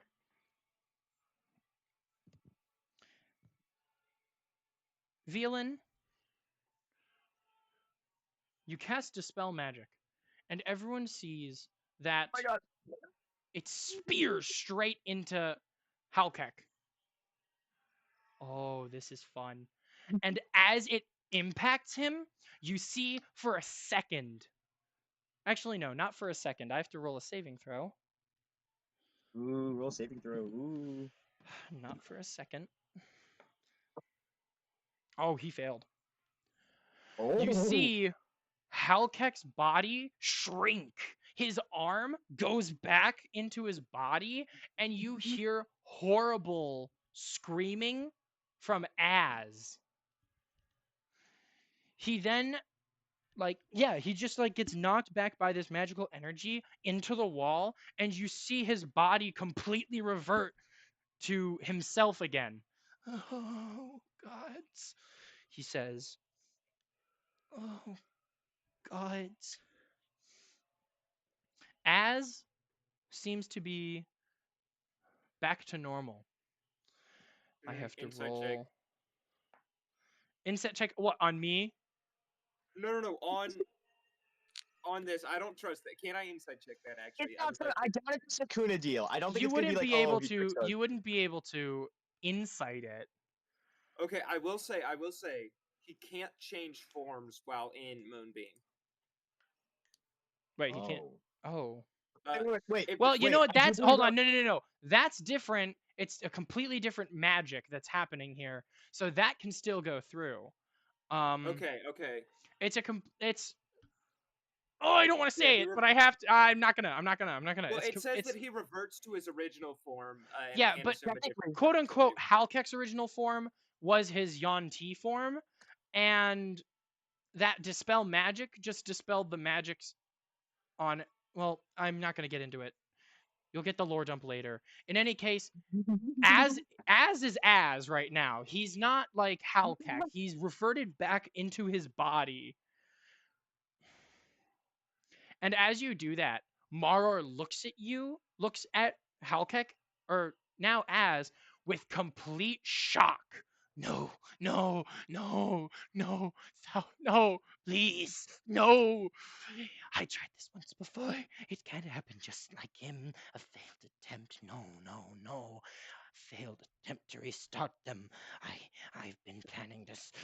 No, all of you. Just I'm just gonna like laughing in his before. Never again will I know the humiliation of death. Violin, is there anything else you'd like to do on your turn?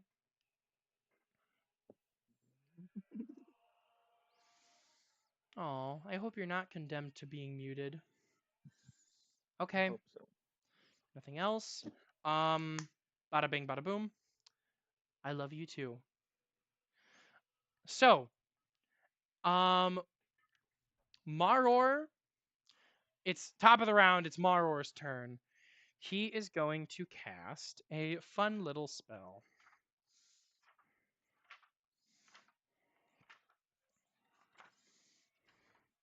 I won't do it. I will not. Killed again, such humiliation. I will not experience it once again.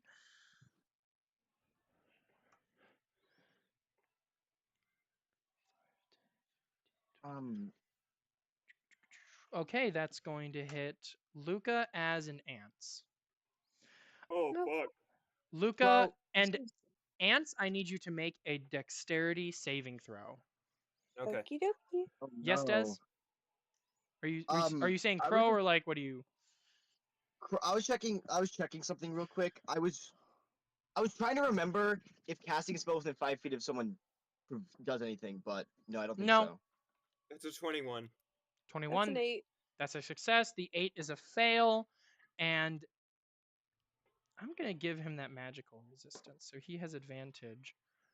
12 is still a failure. So,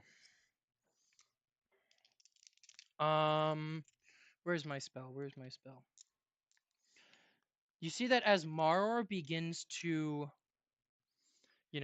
go into this crazed sort of state, bursting forth from the ground are these inky black, almost tendrils that sort of take the form of snakes. They jump out and bite Luca, and as ants, you're able to dodge out of the way before they do so.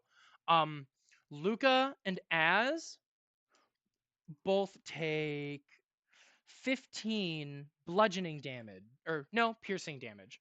15 piercing damage as they are caught and restrained by these tentacles. Ants, you are not restrained. Do I take any damage?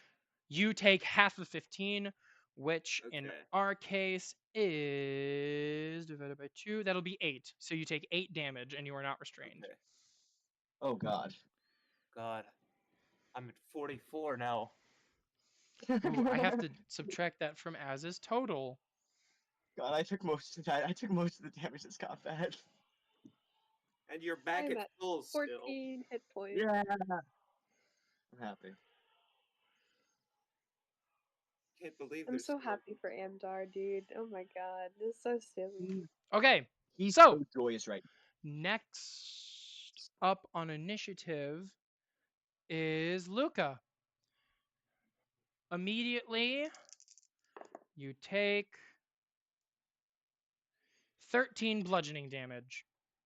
Okay, I Or have no. 1 hit point. Yeah, 13 bludgeoning damage.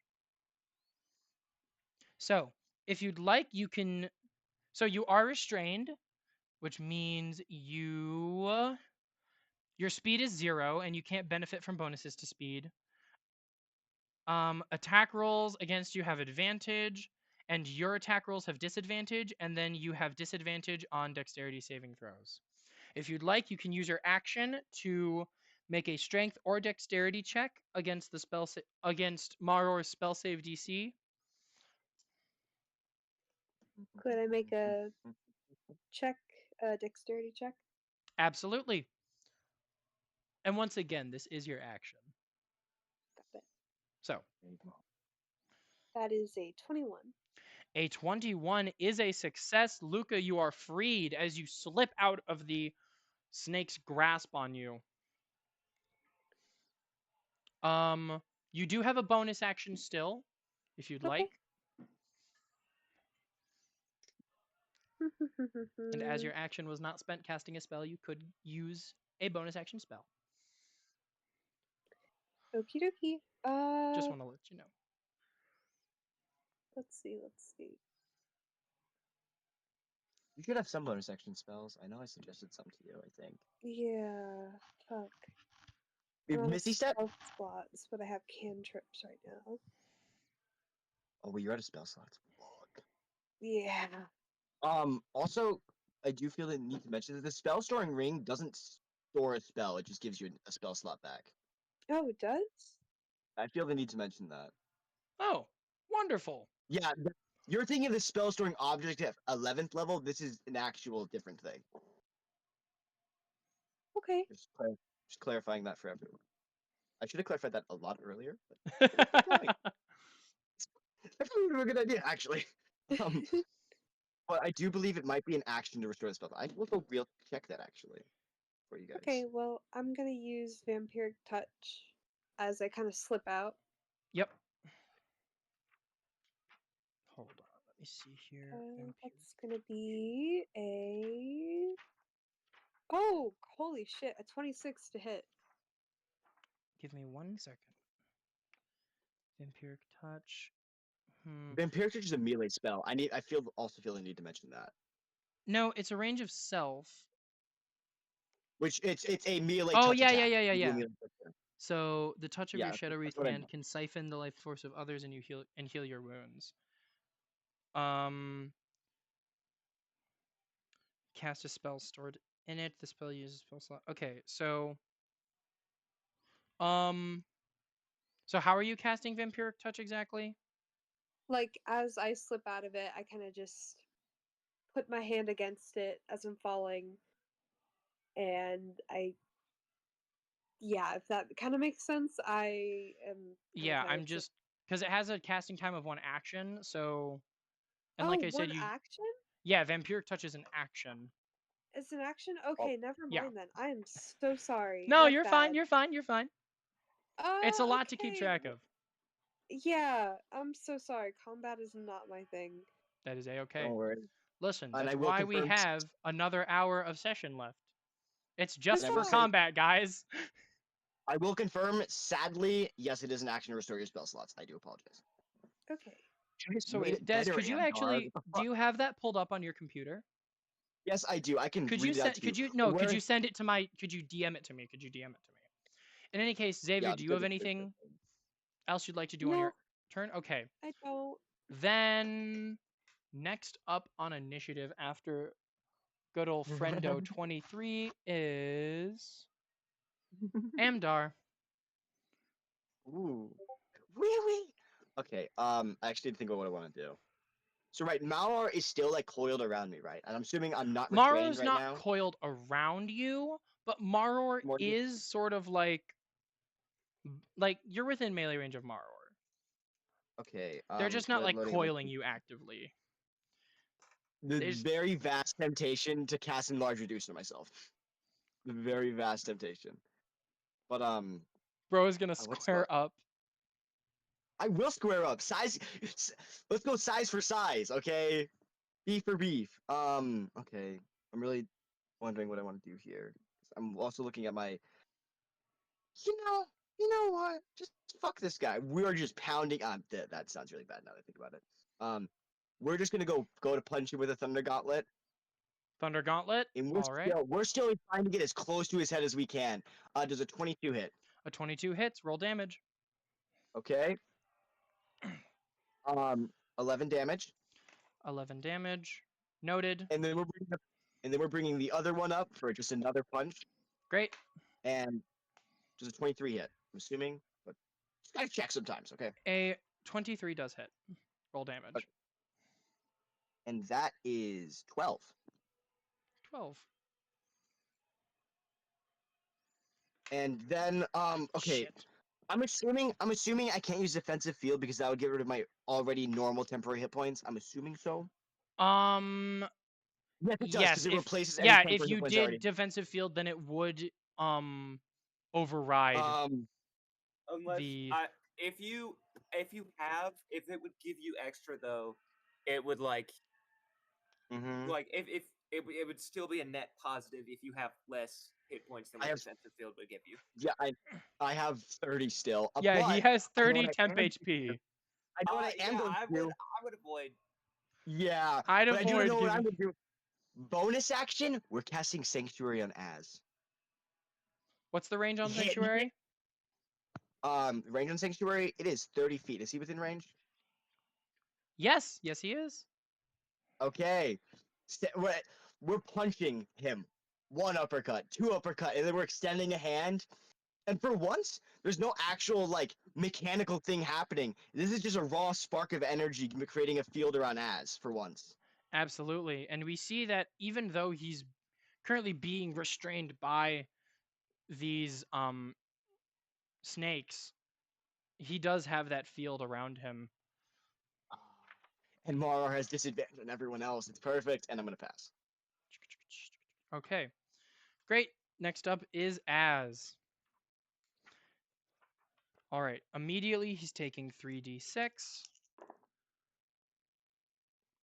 He takes 15.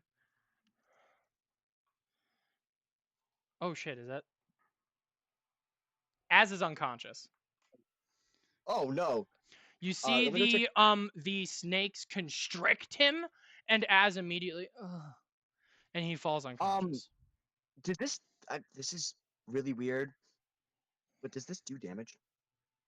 And what do you mean? Because what I mean is like the thing is, Sanctuary says if you target the warded It's not creature, it's not a target. The spell Okay, says I was that just if they're checking. restrained, they automatically take 3d6. Okay, just checking there. I was like, Yeah, maybe. yep. We have to check. I appreciate that. In any case, so Az is downed, Oh no. and for his action, death saving throw. Please, Az, please. I'm confident in you, Az, please. Okay. Next up on Close enough. initiative is, I believe it's Ants. Yay. So how far away is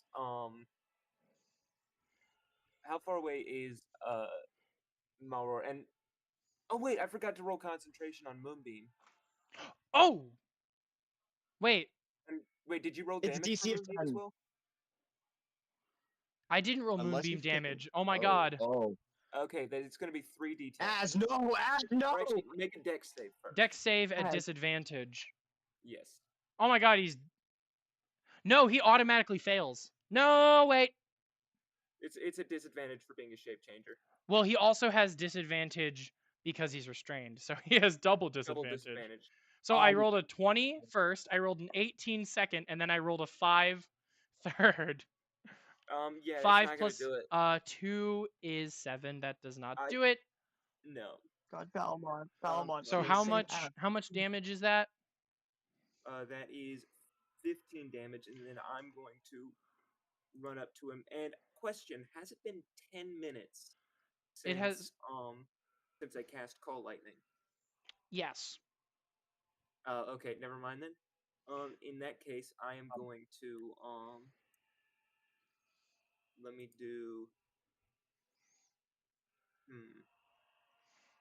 Also, I feel the need to say this because I don't think we want Az to be dead. But do you already plan on letting go of concentration on Moonbeam potentially? Yeah. Okay, just checking. Yeah. Don't worry. I'm gonna making do sure. that. And then bonus action. Well, I need to see if that's an automatic failure or not, actually, because that was damage. I'll go look for it. No, it's fine. I got it. automatic I don't need you to Okay. look for it. I got it. It's mostly because I've just been reading the player's handbook. Don't worry, Des. I know how to DM. I know. I've just been like reading the player's handbook this entire time. Yeah, I so- get you. So as a bonus action, I'm going to Yeah, so that's cast, an automatic failure because it's an instance of damage, not like an attack. An automatic failure of what exactly? An automatic fail on a death saving throw. So Az went unconscious from the tentacles, and then your moonbeam hit. Both of them actually, I think, dealt the same amount of damage. So either way, Az was going down on one of them, and then the next instance of damage would have been an automatic death save. Fail. So he has whatever result I rolled on his turn, and then he has that instance. So now it's your turn. Just gonna okay. I was gonna bonus action Flame Blade, but instead I'm going to it's spell bonus action Refueling Ring. I see. I'm gonna bonus action Healing Word. Bonus action Healing Word on Az. Okay. Then great. How much damage does that heal? It heals plus my spellcasting ability modifier plus 1d4. So that is 4 plus 12. 12. Az wakes up. Oh, oh my god. You What? good? I You don't died. feel Now you're good. dead. You feel good? I don't feel good. Okay, well I should hope not. That you've been through a lot. Next up on initiative. Sorry. Oh no, I'm not. No, I completely interrupted you. Go for it. Yeah, yeah, DM. Yeah. And so for my action, I'm going to how could I make it to Malroar? The movement? You said 30 feet, I right? have 30 feet of movement. Yes. 30. Oh, you would have Could I 5 make it? feet of space in between you and Maror. That's Or wait, fine. I have 10 feet reach. actually, wait, no. I'm sorry, you wouldn't. But I So have 10 feet reach. Or wait a minute. No, you didn't move at all. So you do, and you have a 10-foot reach. Okay, so then Maror's within melee range. Yeah. So, and by 10-foot reach, I mean I have that with with just one attack that I'm gonna do. Yeah. So, I am going. So it's a melee weapon attack, but it has finesse, so I can use my Dex modifier. Yep. And he's restrained, right? He is not restrained. Maror is not restrained. All right, so that's a 21 to hit. A 21 does hit. All right, so he is going to make a con save. Oh, for poison. Oh, for poison? Yeah, if he's immune, then it doesn't matter. Okay, he's immune to the poison condition. Ah, dang it. Okay, wait one sec. Let me look at something real quick.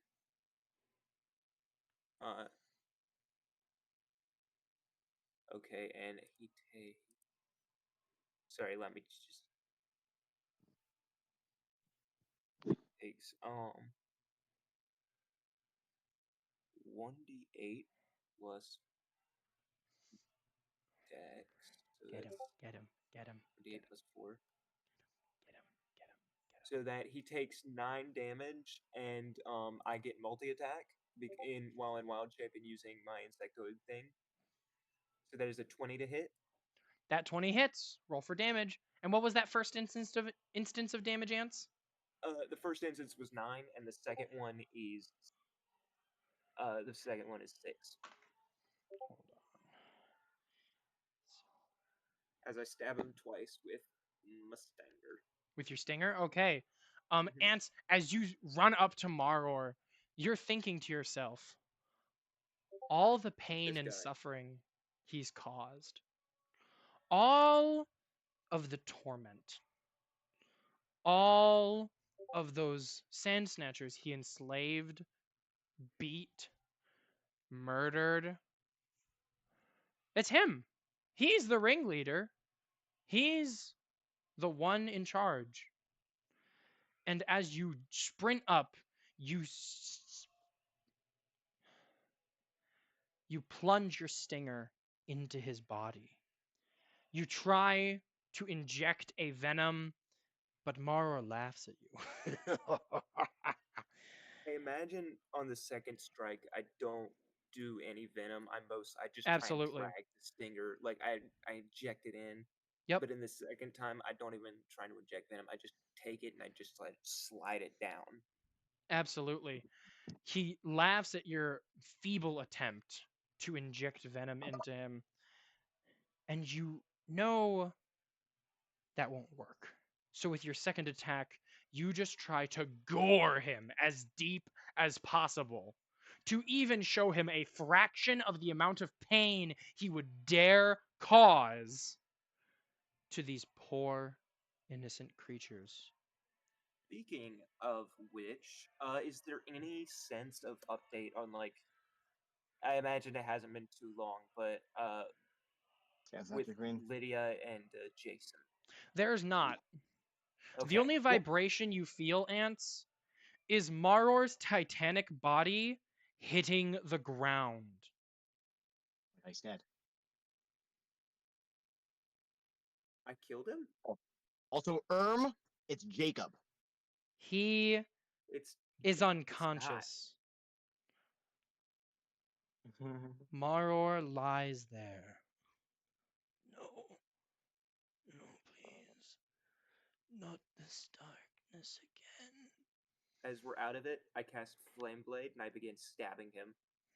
I'm gonna immediately start trying to crush his skull. Bam. I start kicking him. Velen, I love at would the you end like of every Velen? single What would you like boss to do? fight, begin just beating the shit out of the boss's corpse. You Also, want what he's having? Justice for Gotham! also, Crow. Yes. Thank. Can you go look at our DMs real quick? Just keep this out for a moment. Hydrate, or Velen, I apologize. You healing word as, and you see his body get better as Maror is stabbed, singed, beaten, and murdered. You see all the undead fall. As they do, you see Balamont, his mouth open, spraying them with an acid breath. He looks as though his armor has been almost torn off him. Tanger and Nilavat seem slightly worse for wear. And Velen, you speak a healing word to Az. He's healed slightly more. As all the undead fall away, you all see. I'll add that to his total. Maror's corpse. He's dead. He's dead. Yay! Crow, can I go up to him and just like rip out a tooth? I'm gonna keep this as a memorial. You take one of his fangs. I want to right. He's a cobra, right? He is a cobra, or at least I want to reach. I want to reach into his mouth because they have retractable fangs. I want to reach up and find one of those retractable fangs, and I want to grab that and rip it out. Yeah. How big you are find one of those? How big are the bottom teeth? Because, and you wrench it out of him. You could almost use this thing as a knife. Thank you. The bottom teeth, they're slightly smaller, but still very much so, like, knife. I'll DM you something later, but yes, of course. I'll take out the bottom teeth. So.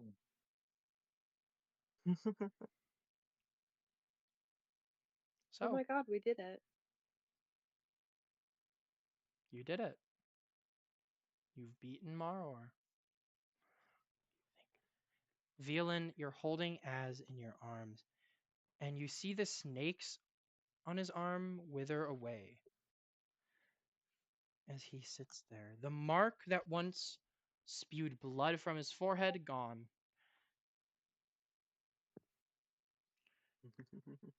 And he... Balamont, immediately after snapping to, he runs over. Boy. He looks at the snake, he looks at you all. Nilavat and Tanger join you as well. Nilavat looks. Is he dead?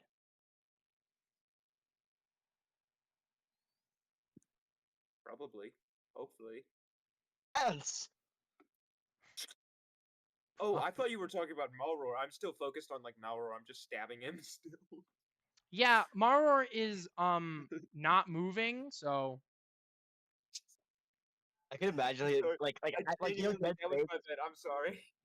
I can imagine Alec dead snakes. Like he tried to reflexively bite me and Ants as we were ripping out his teeth. God damn.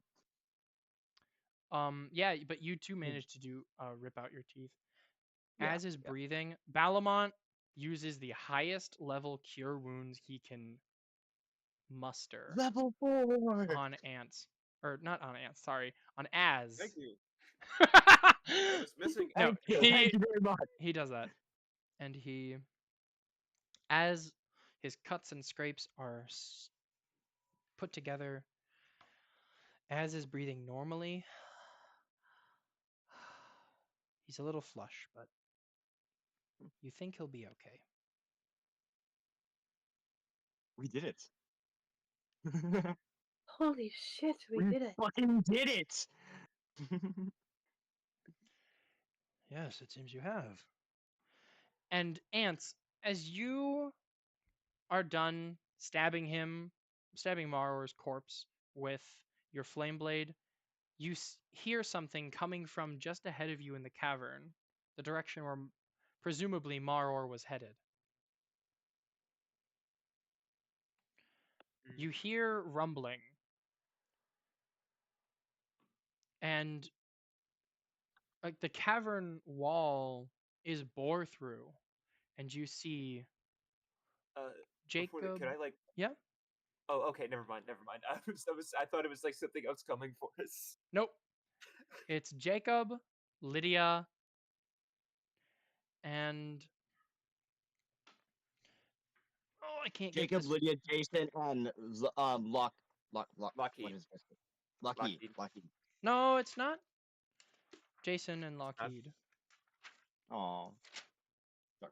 It is Jessica. Jessica. And as they bore through the tunnel. Who the fuck is Jessica? Oh, you don't know Jessica? Amdar, this is the first time you've seen a Sand Snatcher Queen. Jessica. And honestly, it's not that terrifying. Having stared Morkilo's icy cold grip in the face. I'm gonna go give Jessica a hug. Jacob and Lydia actually like, get in front, like they get in front of you, so you don't actually reach. I'm gonna bow a little bit. Gotta show my respect. They nod their heads, but do not. No hug. But do not allow you to reach their queen. Does Jessica look injured? Jessica does look injured. You see ropes dangle from her limbs, and you see. Yes. Wait, was she captured again? Presumably. Oh my god, they fucking got her again. Okay, I'm going to immediately like rush over and I'm going to like try like make sure that it's okay with like her beforehand. Yes, of course. The two Sand Snatchers, as you approach Ants Amdar, you see they bow their heads out of respect and let Ants through. Okay. And as he kind of walks by, you actually see Ants almost looks like one of them. So I'm going to 3rd level Cure Wounds. So that's 3d8 plus 8. 3d8 plus 8. 6, 6, 7. So plus 8.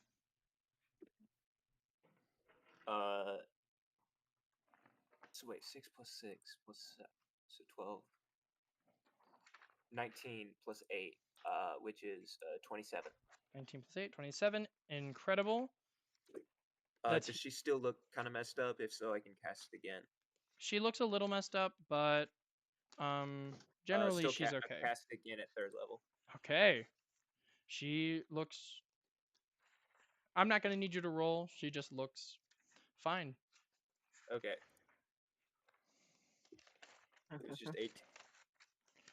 In any case, everyone is kind of silent.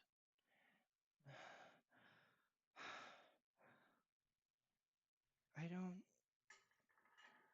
feel him anymore. I don't feel his voice in my head, Az says.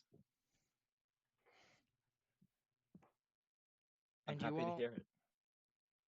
As you all look to where the Sand Snatcher Queen and everyone had come, you see Maror was mere feet from burrowing into the core of Rolnos. That same room where you had observed that large exposed root, you see it now has a new entrance.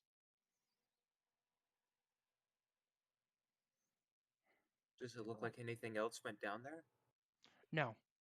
The whole okay. area that has been bored through was made by Jacob and Lydia. Jacob, Lydia, and Jessica. But yeah.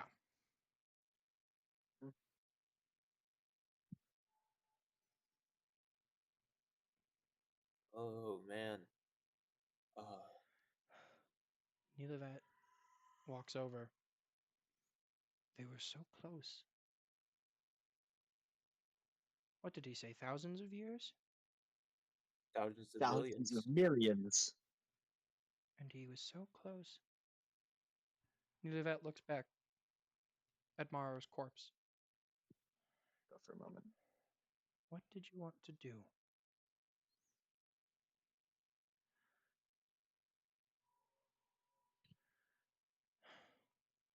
He looks back at the tree's root, invigorated by what ants had done the previous night.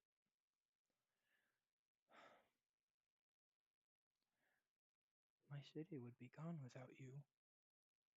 Without you four.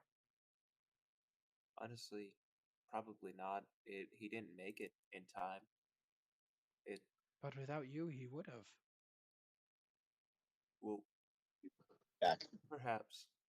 Without you, we wouldn't have even had a clue about this. Without, no, it was. No, it was you four. Yes, it Oh. wasn't me. It was the group. Without.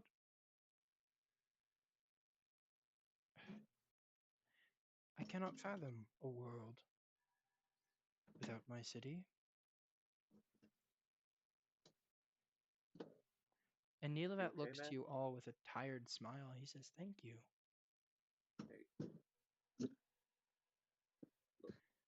It's because of you.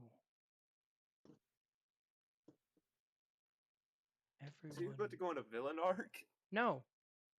Why would he I do think that? His the whole background music is throwing me off. I'm not Yeah, gonna no. No, he's creepy happy. sounds. He's sorry. He's just really happy. Okay. That's not very appropriate. I apologize. I Oh, didn't no. really plan celebratory music. I thought you all were gonna die. I'm kidding. That's not true. I had every faith in your guys' ability to do that, especially by me killing Amdar to make him stronger.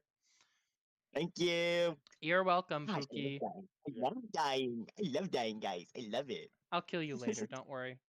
What does Amdar look like under the helmet? I am drawing that again. Yeah, Amdar.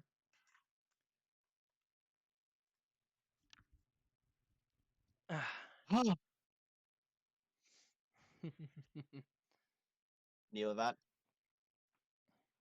Yes. you're buying me a drink. Please. Oh. I think that's fair. Amdar's gonna turn to ants. Ants. Yes. Ants. Amdar? Come here a moment. Yep. I walk over. You say as? I said ants. Ants. Okay, sorry. I thought you said ants. Amdar. Yeah, he said my name. He would never.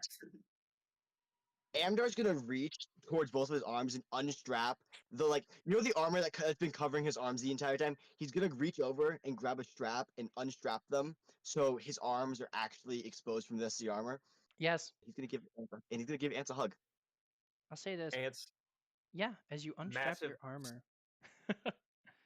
If I may, just for a second. Oh yeah. That's about 100 pounds of armor that just dropped, by the way, guys. Amdar, your armor falls to the floor, and you see your arm is covered in hair. Oh God. Thick black hair. Your hands, getting a good look at them, are much bigger. Furry. And you seem to have claws protruding from where your nails should be. I mean, it's been 2 years, but I don't remember those. In any case.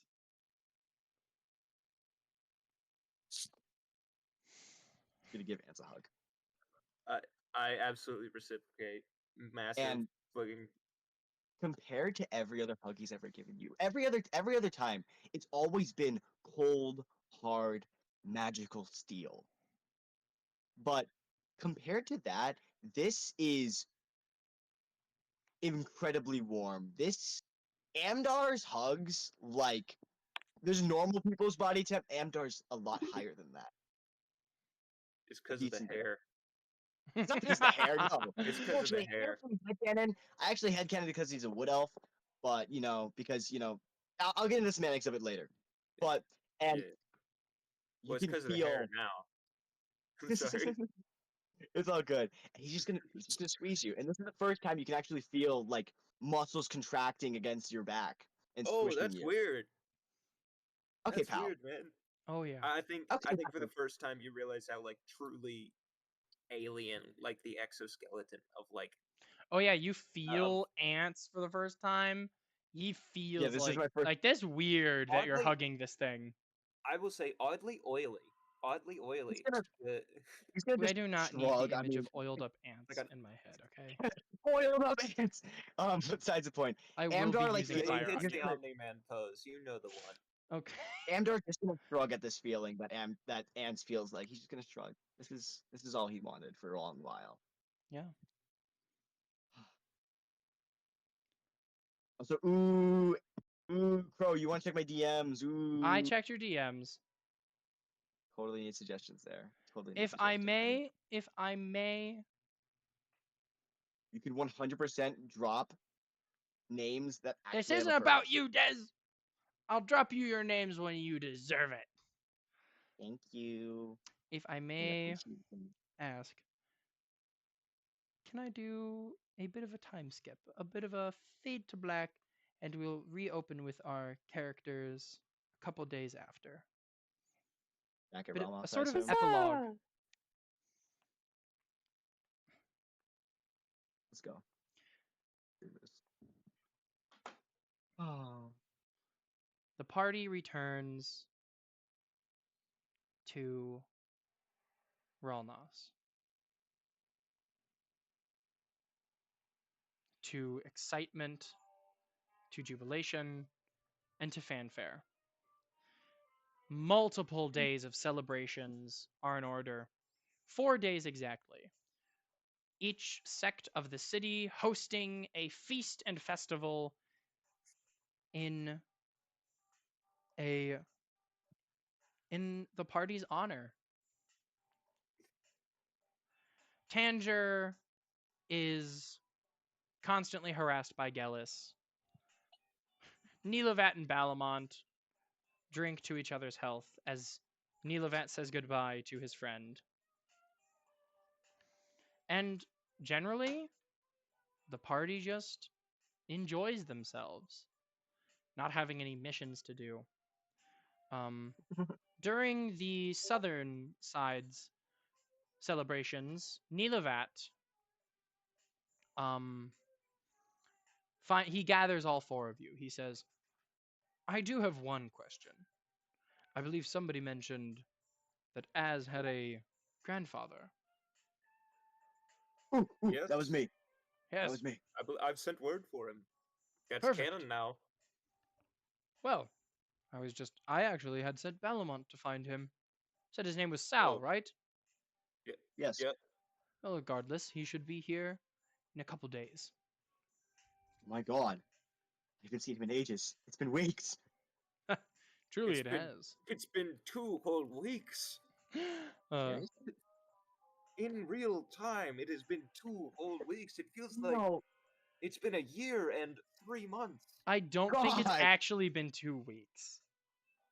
It's been like 3 weeks. I think that's least it's either been 3 weeks. 3 weeks or a month. No, yeah, a month because we had a week of prep time, remember? Or like 3 days. Then there was the And then boat. like a week long of travel. It's been like maybe 3 weeks. I'm going to say that it's been a month. In any case, eventually, throughout the celebrations, Sal he enters a tavern while everyone's partying, celebrating, enjoying themselves. and Anson Amdar and Violin, actually, all three of you recognize this sweet, sweet old man. Sal! Valen? Yeah, Violin's a good old. Violin is an old friend of Az, Fair enough. so she would Sal, recognize Sal. Sal. It's been ages. Sal sort of Look at walks Bob. over to you. He said, "Oh wait, Amdar, I assume you're not wearing your armor." No, he's like wearing like a light like collared like shirt. Like I'd have to like get an image for it, but maybe I You're don't know. wearing commoner's clothing. Regular clothes, yeah. Yeah, Basic Violin, clothes. he gives you a big hug back. He says, "Oh dear, it's been so long since I've seen you. How are you doing?" And he turns over to Ants. Ants, it's been Sal, how long has it been? it's been exactly a month. Oh, oh, It's not that very long, nice. actually, but it pretty long, honestly. But you know what? It too long is how long I'll say. Oh, Violin, you are a sweetheart. And he I'm says, I'm I do ants. say, no, I was talking. Violin addressed Sal, Hmm. and he Okay. said, Yeah, right, he, old man. I nudge him. I'm just completely delusional. you are fucking delusional. It's been- Anyway, he pats Violin's shoulder. He says, you're so sweet. And then he looks to you, and he says, I do say it has been too long. And then he looks at you, Amdar, and I don't recognize you, sir, but you say you know me? I should have expected that actually. Hmm. I punched your grandson in the face a couple times. Oh, wait, you were that big suit of. Wait a minute, where's your armor? You don't look Oh, nearly as tall as the last time I saw you. And he starts, like, kind of gauging where you were the last time he did. You have shrunk. I'm like a foot shorter, a good big foot shorter. It's very noticeable still. Yeah, Oh, very noticeable. in any case, where's my grandson? I have yet to see him. He's somewhere around here. And who's this with you? He gestures to Luca. Luca Hawthorne, pleased to make your acquaintance. Luca, you see a old man who has certainly lived a life. He looks kind of like Az, just with more weathered features, obviously. And he puts out his hand to you, Luca. He says, "My name is Sal. It is a pleasure to make your acquaintance." Let the pleasure be mine, thank you. He shakes your hand, and he looks at you, Veal, and he says, "Oh, they have? Well, it's so nice to hear that you've taken a liking to the boy. He is, well, he is absolutely wonderful. I do miss him quite a bit."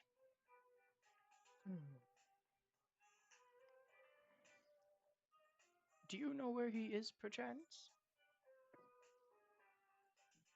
I'll say the four of you would have been told by Az himself that, I mean, he's had this really nasty headache. He hasn't really participated in the celebrations. He's felt very sick. I mean, constantly having venom injected into your system will probably have, it'll probably do a similar thing to you. Based on his condition, would he be in an infirmary? Just out of character, would he be in an infirmary of some sorts? He would be sort of that center ring where the guards all are. Considering he's doing all right, but he should be in near the center of town, give or take. Oh, yes. Would you be able to show me the way? Oh, of course. I very much could. Great. I'm gonna grab his Absolutely. little. I'm gonna grab his little hand and just like start walking with him. I'm going to say the four of you go. Is that all right? Figured. Great. Yeah. The four of you continue on, and you eventually make it to Az's room. Sal knocks gently on the door. And from the other side of the room, you hear Az on the other side of the door. Yes? Who is it? Room service. You hear Oh, a you hear a nice, chuckle. nice. You hear a chuckle. Answer to me. Come in, Oh. Hans. Come in. Oh, damn it. Fuck. We're gonna hide. I'm gonna like grab Sal and like put him behind me to hide him a little bit. I transform into a bigger thing to hide him even better. Yeah. The party pours into Az's room, and you see he's sort of in his bed. He has nope. He has a sketchbook with him, as there is a sort of glass vase with various desert flowers adorning it. You look onto the sketchbook and you see that he has been sketching the flowers. And he says, "To what do I owe the pleasure?"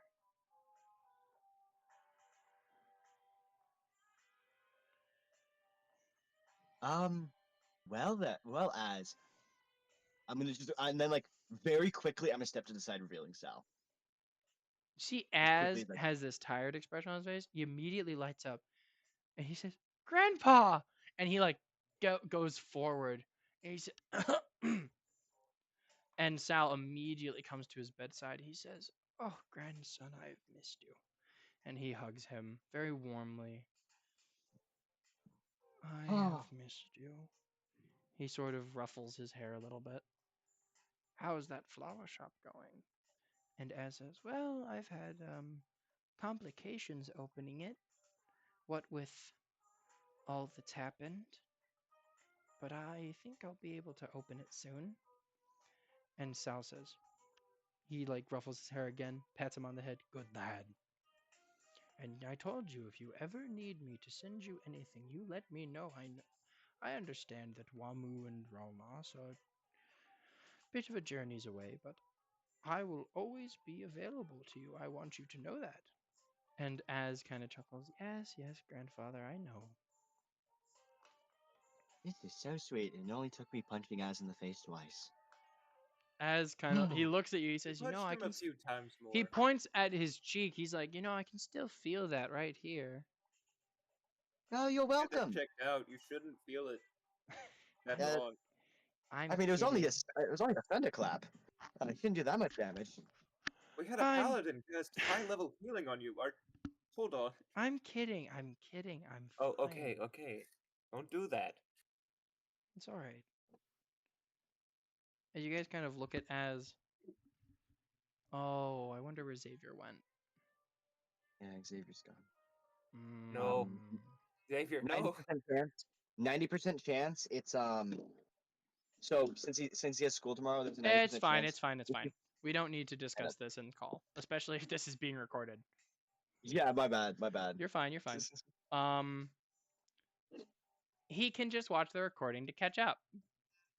Yeah. In any case,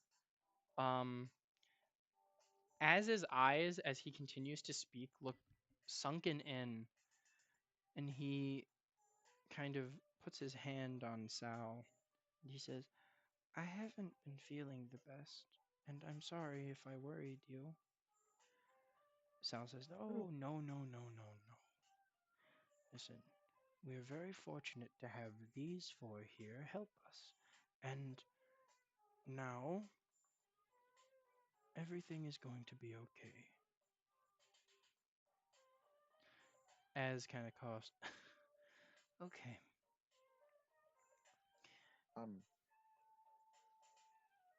Does he still have that mark? No. Oh, thank God. Mark is gone. It's healed. Thank God. Okay, I was worried about that. Az sort of, he puts his hand back on his, he grabs his pencil and he begins sketching. "I have taken sort of an interest in artwork recently too. And he looks back. It's not the best work, but it's okay. And he shows you all his sketch. Oh, it looks perfectly fine. Oh, I there's swear to still God. details that I have yet to capture. What's it a sketch of, by the way? And I swear to God, if it's the Needle Master, I'm gonna kill someone. Yeah, because Az would definitely know how to sketch the Needle Master. I told I you it don't was a know. I've flower. just had this weird influence on my mind. I don't know. Gosh, I felt so weird. Some Gosh, I've been freaking having master of dreams. needles or something. Some Gosh, I've been master having of dreams of needles. this man. This is my OC. Okay. He's my OC, actually. Anyway. They're all your OC. It's a D&D yeah, game. exactly. Except for you four.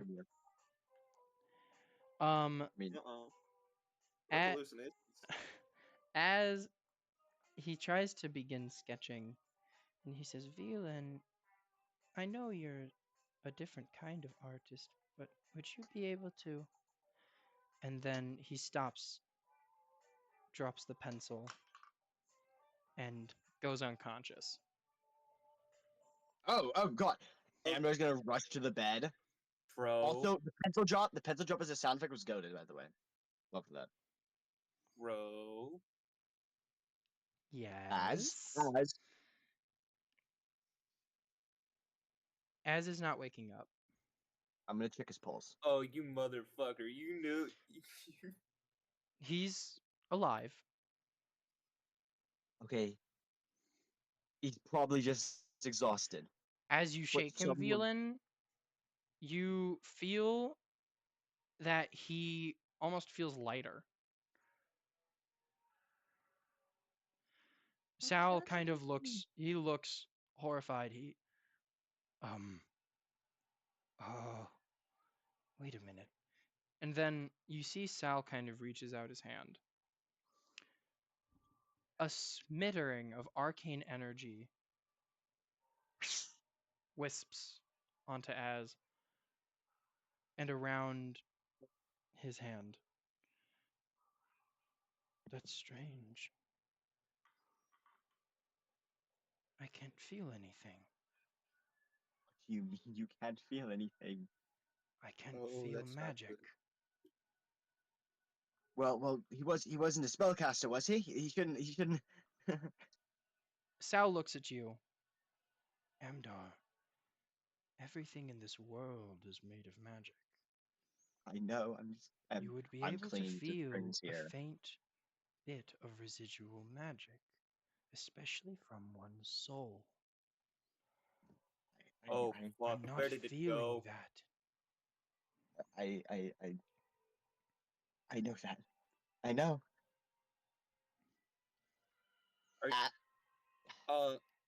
Amdar's clinging to strings. Sal kind of looks. I don't. Oh, God. I've only seen this before, once. You've seen this before? Yes, I used to be an adventurer. I had a companion. Me and him would go along the. We would travel the various countries looking for. It doesn't matter. What matters is that I haven't seen anything like this for a very long time. What is it? It's. Something's wrong with Az's soul. We know it's not there. Well, it should be there, and it's and not. he looks at Amdar, but he's still alive, isn't he? He is. I It know that shouldn't for be certain. possible. It means what is afflicting him is afflicting his soul directly. It's masking that aura. Suppressing it? Perhaps. Would I be able to roll intelligence? Like history, anything? Know anything about something like this? Or how to, or anything that would like associate with something like You could roll an Arcana check for me. Arcana. Let me go find Arcana. Where's my Arcana? Here's my Arcana. Where's 24 the Arcana? What'd you say? 24. How's that do? 24. Amdar, you have never heard anything about soul, about magic afflicting the soul. You only have heard of necromancy and things like that. In your research, you know that necromancy, at least typically, is either reforging the connection between a soul and its body, allowing it re-entry, or it is reanimating a body, acting as sort of a false soul, a sort of that is where the distinction between life, death, and undeath is made. I don't know anything about this. This isn't something that happens. This isn't supposed to happen. I know what to do. Well, I should rephrase that. I don't know what to do. Someone does? Yes, my companion. He went into the field of magics. He understood things like this. It was part of his study. He has extensive research. If he can help us, then I'm sure we'll be able to.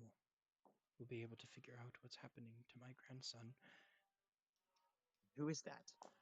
His name was Cesarite.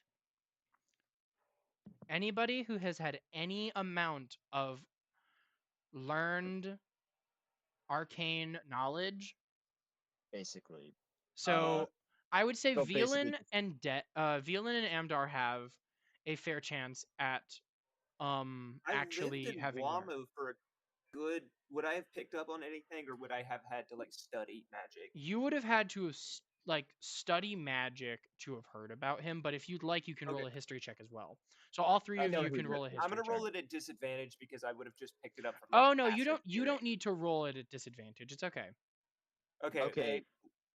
23. 23. Velan for you, history check. 7. A 7 for you, Ants. Yeah. Yes, you have not. Wait, Cesarite, isn't that the dude that you posted in the thing? I have posted Cesarite's art before. That's Velan and Amdar, you both. Velan and Amdar, you both succeed. You know Cesarite is a very important member of the wizardry community. You understand that Cesarite is sort of an expert on 2 sort of types of magic. He interplanar magic, and he is an expert on what he calls the theory of soul magic. What's one of his titles? What do you mean, his titles? Does he have any titles besides being on the Wizard Council? Recognized Archmage of Tyvan. He is a recognized Archmage of Tyvan. Okay. Otherwise, he wouldn't really have any like titles per se. But being a recognized Archmage of Tyvan is a very high honor in Tyvish society. You know him? You know him? Yes, we used to adventure. And in fact, I was talking to him. He said he was in Vimderol. Based a lot of my research on most of his stuff, I think. Really? Pretty wrong. Well, in any case, he's the only person I know who could sort this out. I don't know what else to do.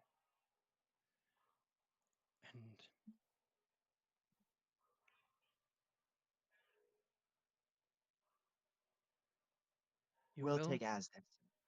You'll take Az to Vimderol? It would be a second time. I don't know what to say. And Sal hugs you, Amdar. Oh. It's the warmest hug you've ever felt. Aww. Sal's crying. His tears stain your shirt, and he says, I'm so sorry to beseech your help once again. I want to help my grandson, and he's the only one who can. Amdar's gonna kneel and like return the hug. He's not gonna squeeze him like he would everyone else. He's gonna be very gentle, and he's gonna start like patting him on the back, letting him get it out. I just. It's the least we can do. He's Don't been worry through about so it. much already. I know. Me resisting making the joke, I was one of the things he went through. God damn it. In any case, he looks at you, Velan. Thank you so much. He looks at Ants. He looks at Luca, who I'm saying is in the room, even though they've been incredibly too quiet. Just in He looks shock, at I Amdar. imagine. Yep. Thank you all. I will contact Cesarite and I will let him know you're coming. So long as he isn't being summoned by the King of Imderol himself, I believe you should be able to have an audience with him. Wonderful. I can't imagine that anything will ever go wrong on this journey. Be Gosh. quick, in and out. Few days there. Yeah, we can Nothing say bad that. will happen at all. God, this won't include anything about needles, guys. Gosh. There are no masters of any sort. Exactly. Exactly. God. I'm just so glad Crow didn't be like, oh, he's the Needle Master. Oh gosh, I'm so glad. I can't believe this campaign is over now. I can't believe as Sal is crying, you hear a knock, and in the doorway is Tanger. She says, "That time." What? Tanja, we Uh, need a ride. We need a ride, Tanja. we need a ride. Again. I'm sorry. Hold on. What's going on? Your boyfriend's dead again. Ants. He's not dead. Fuck. Kind of. She's gonna walk past Ants and put a finger on his mouth. Oh my God, First off, I'm a lesbian. Okay. And she's going to look is your over boy at just your Az, friend? Sal, and Amdar, and she's immediately going to go, fuck. I'm gonna turn around and look at Tanger, and I am pleading with my eyes for her to not freak out with Sal right here. Bitch, please. We can get him back. We can get him She's back. looking at you all, and she says, meet me in the harbor tonight. We are leaving tonight. Okay, okay. Wait, but he's sending a letter, and it's gonna get there. And Sal looks at you. He says, "No, I have other means of sending messages." And you see him kill someone, You Sal? see him take out a small palm-sized stone with particular engravings, Just a and modern-day phone. he taps it, and he doesn't tap it, but he does say, "I have a sending stone that I am sure Cesarite also shares." I hope so. Yes, I'll contact him, and I will see you all off before you leave. Thank you. All right. You just can't get a break. God damn it. Just can't get a break. Where's my downtime? And as Sal regains his composure, as Velan holds Az barely breathing in her arms, as Amdar tries to make some kind of plan to get this to work, and as Ants erroneously assumes Tanger is bisexual. That is where I'm ending the session tonight, folks. No, he's a boy. He's her friend. Crow, He's a boy. Crow, is the recording over yet?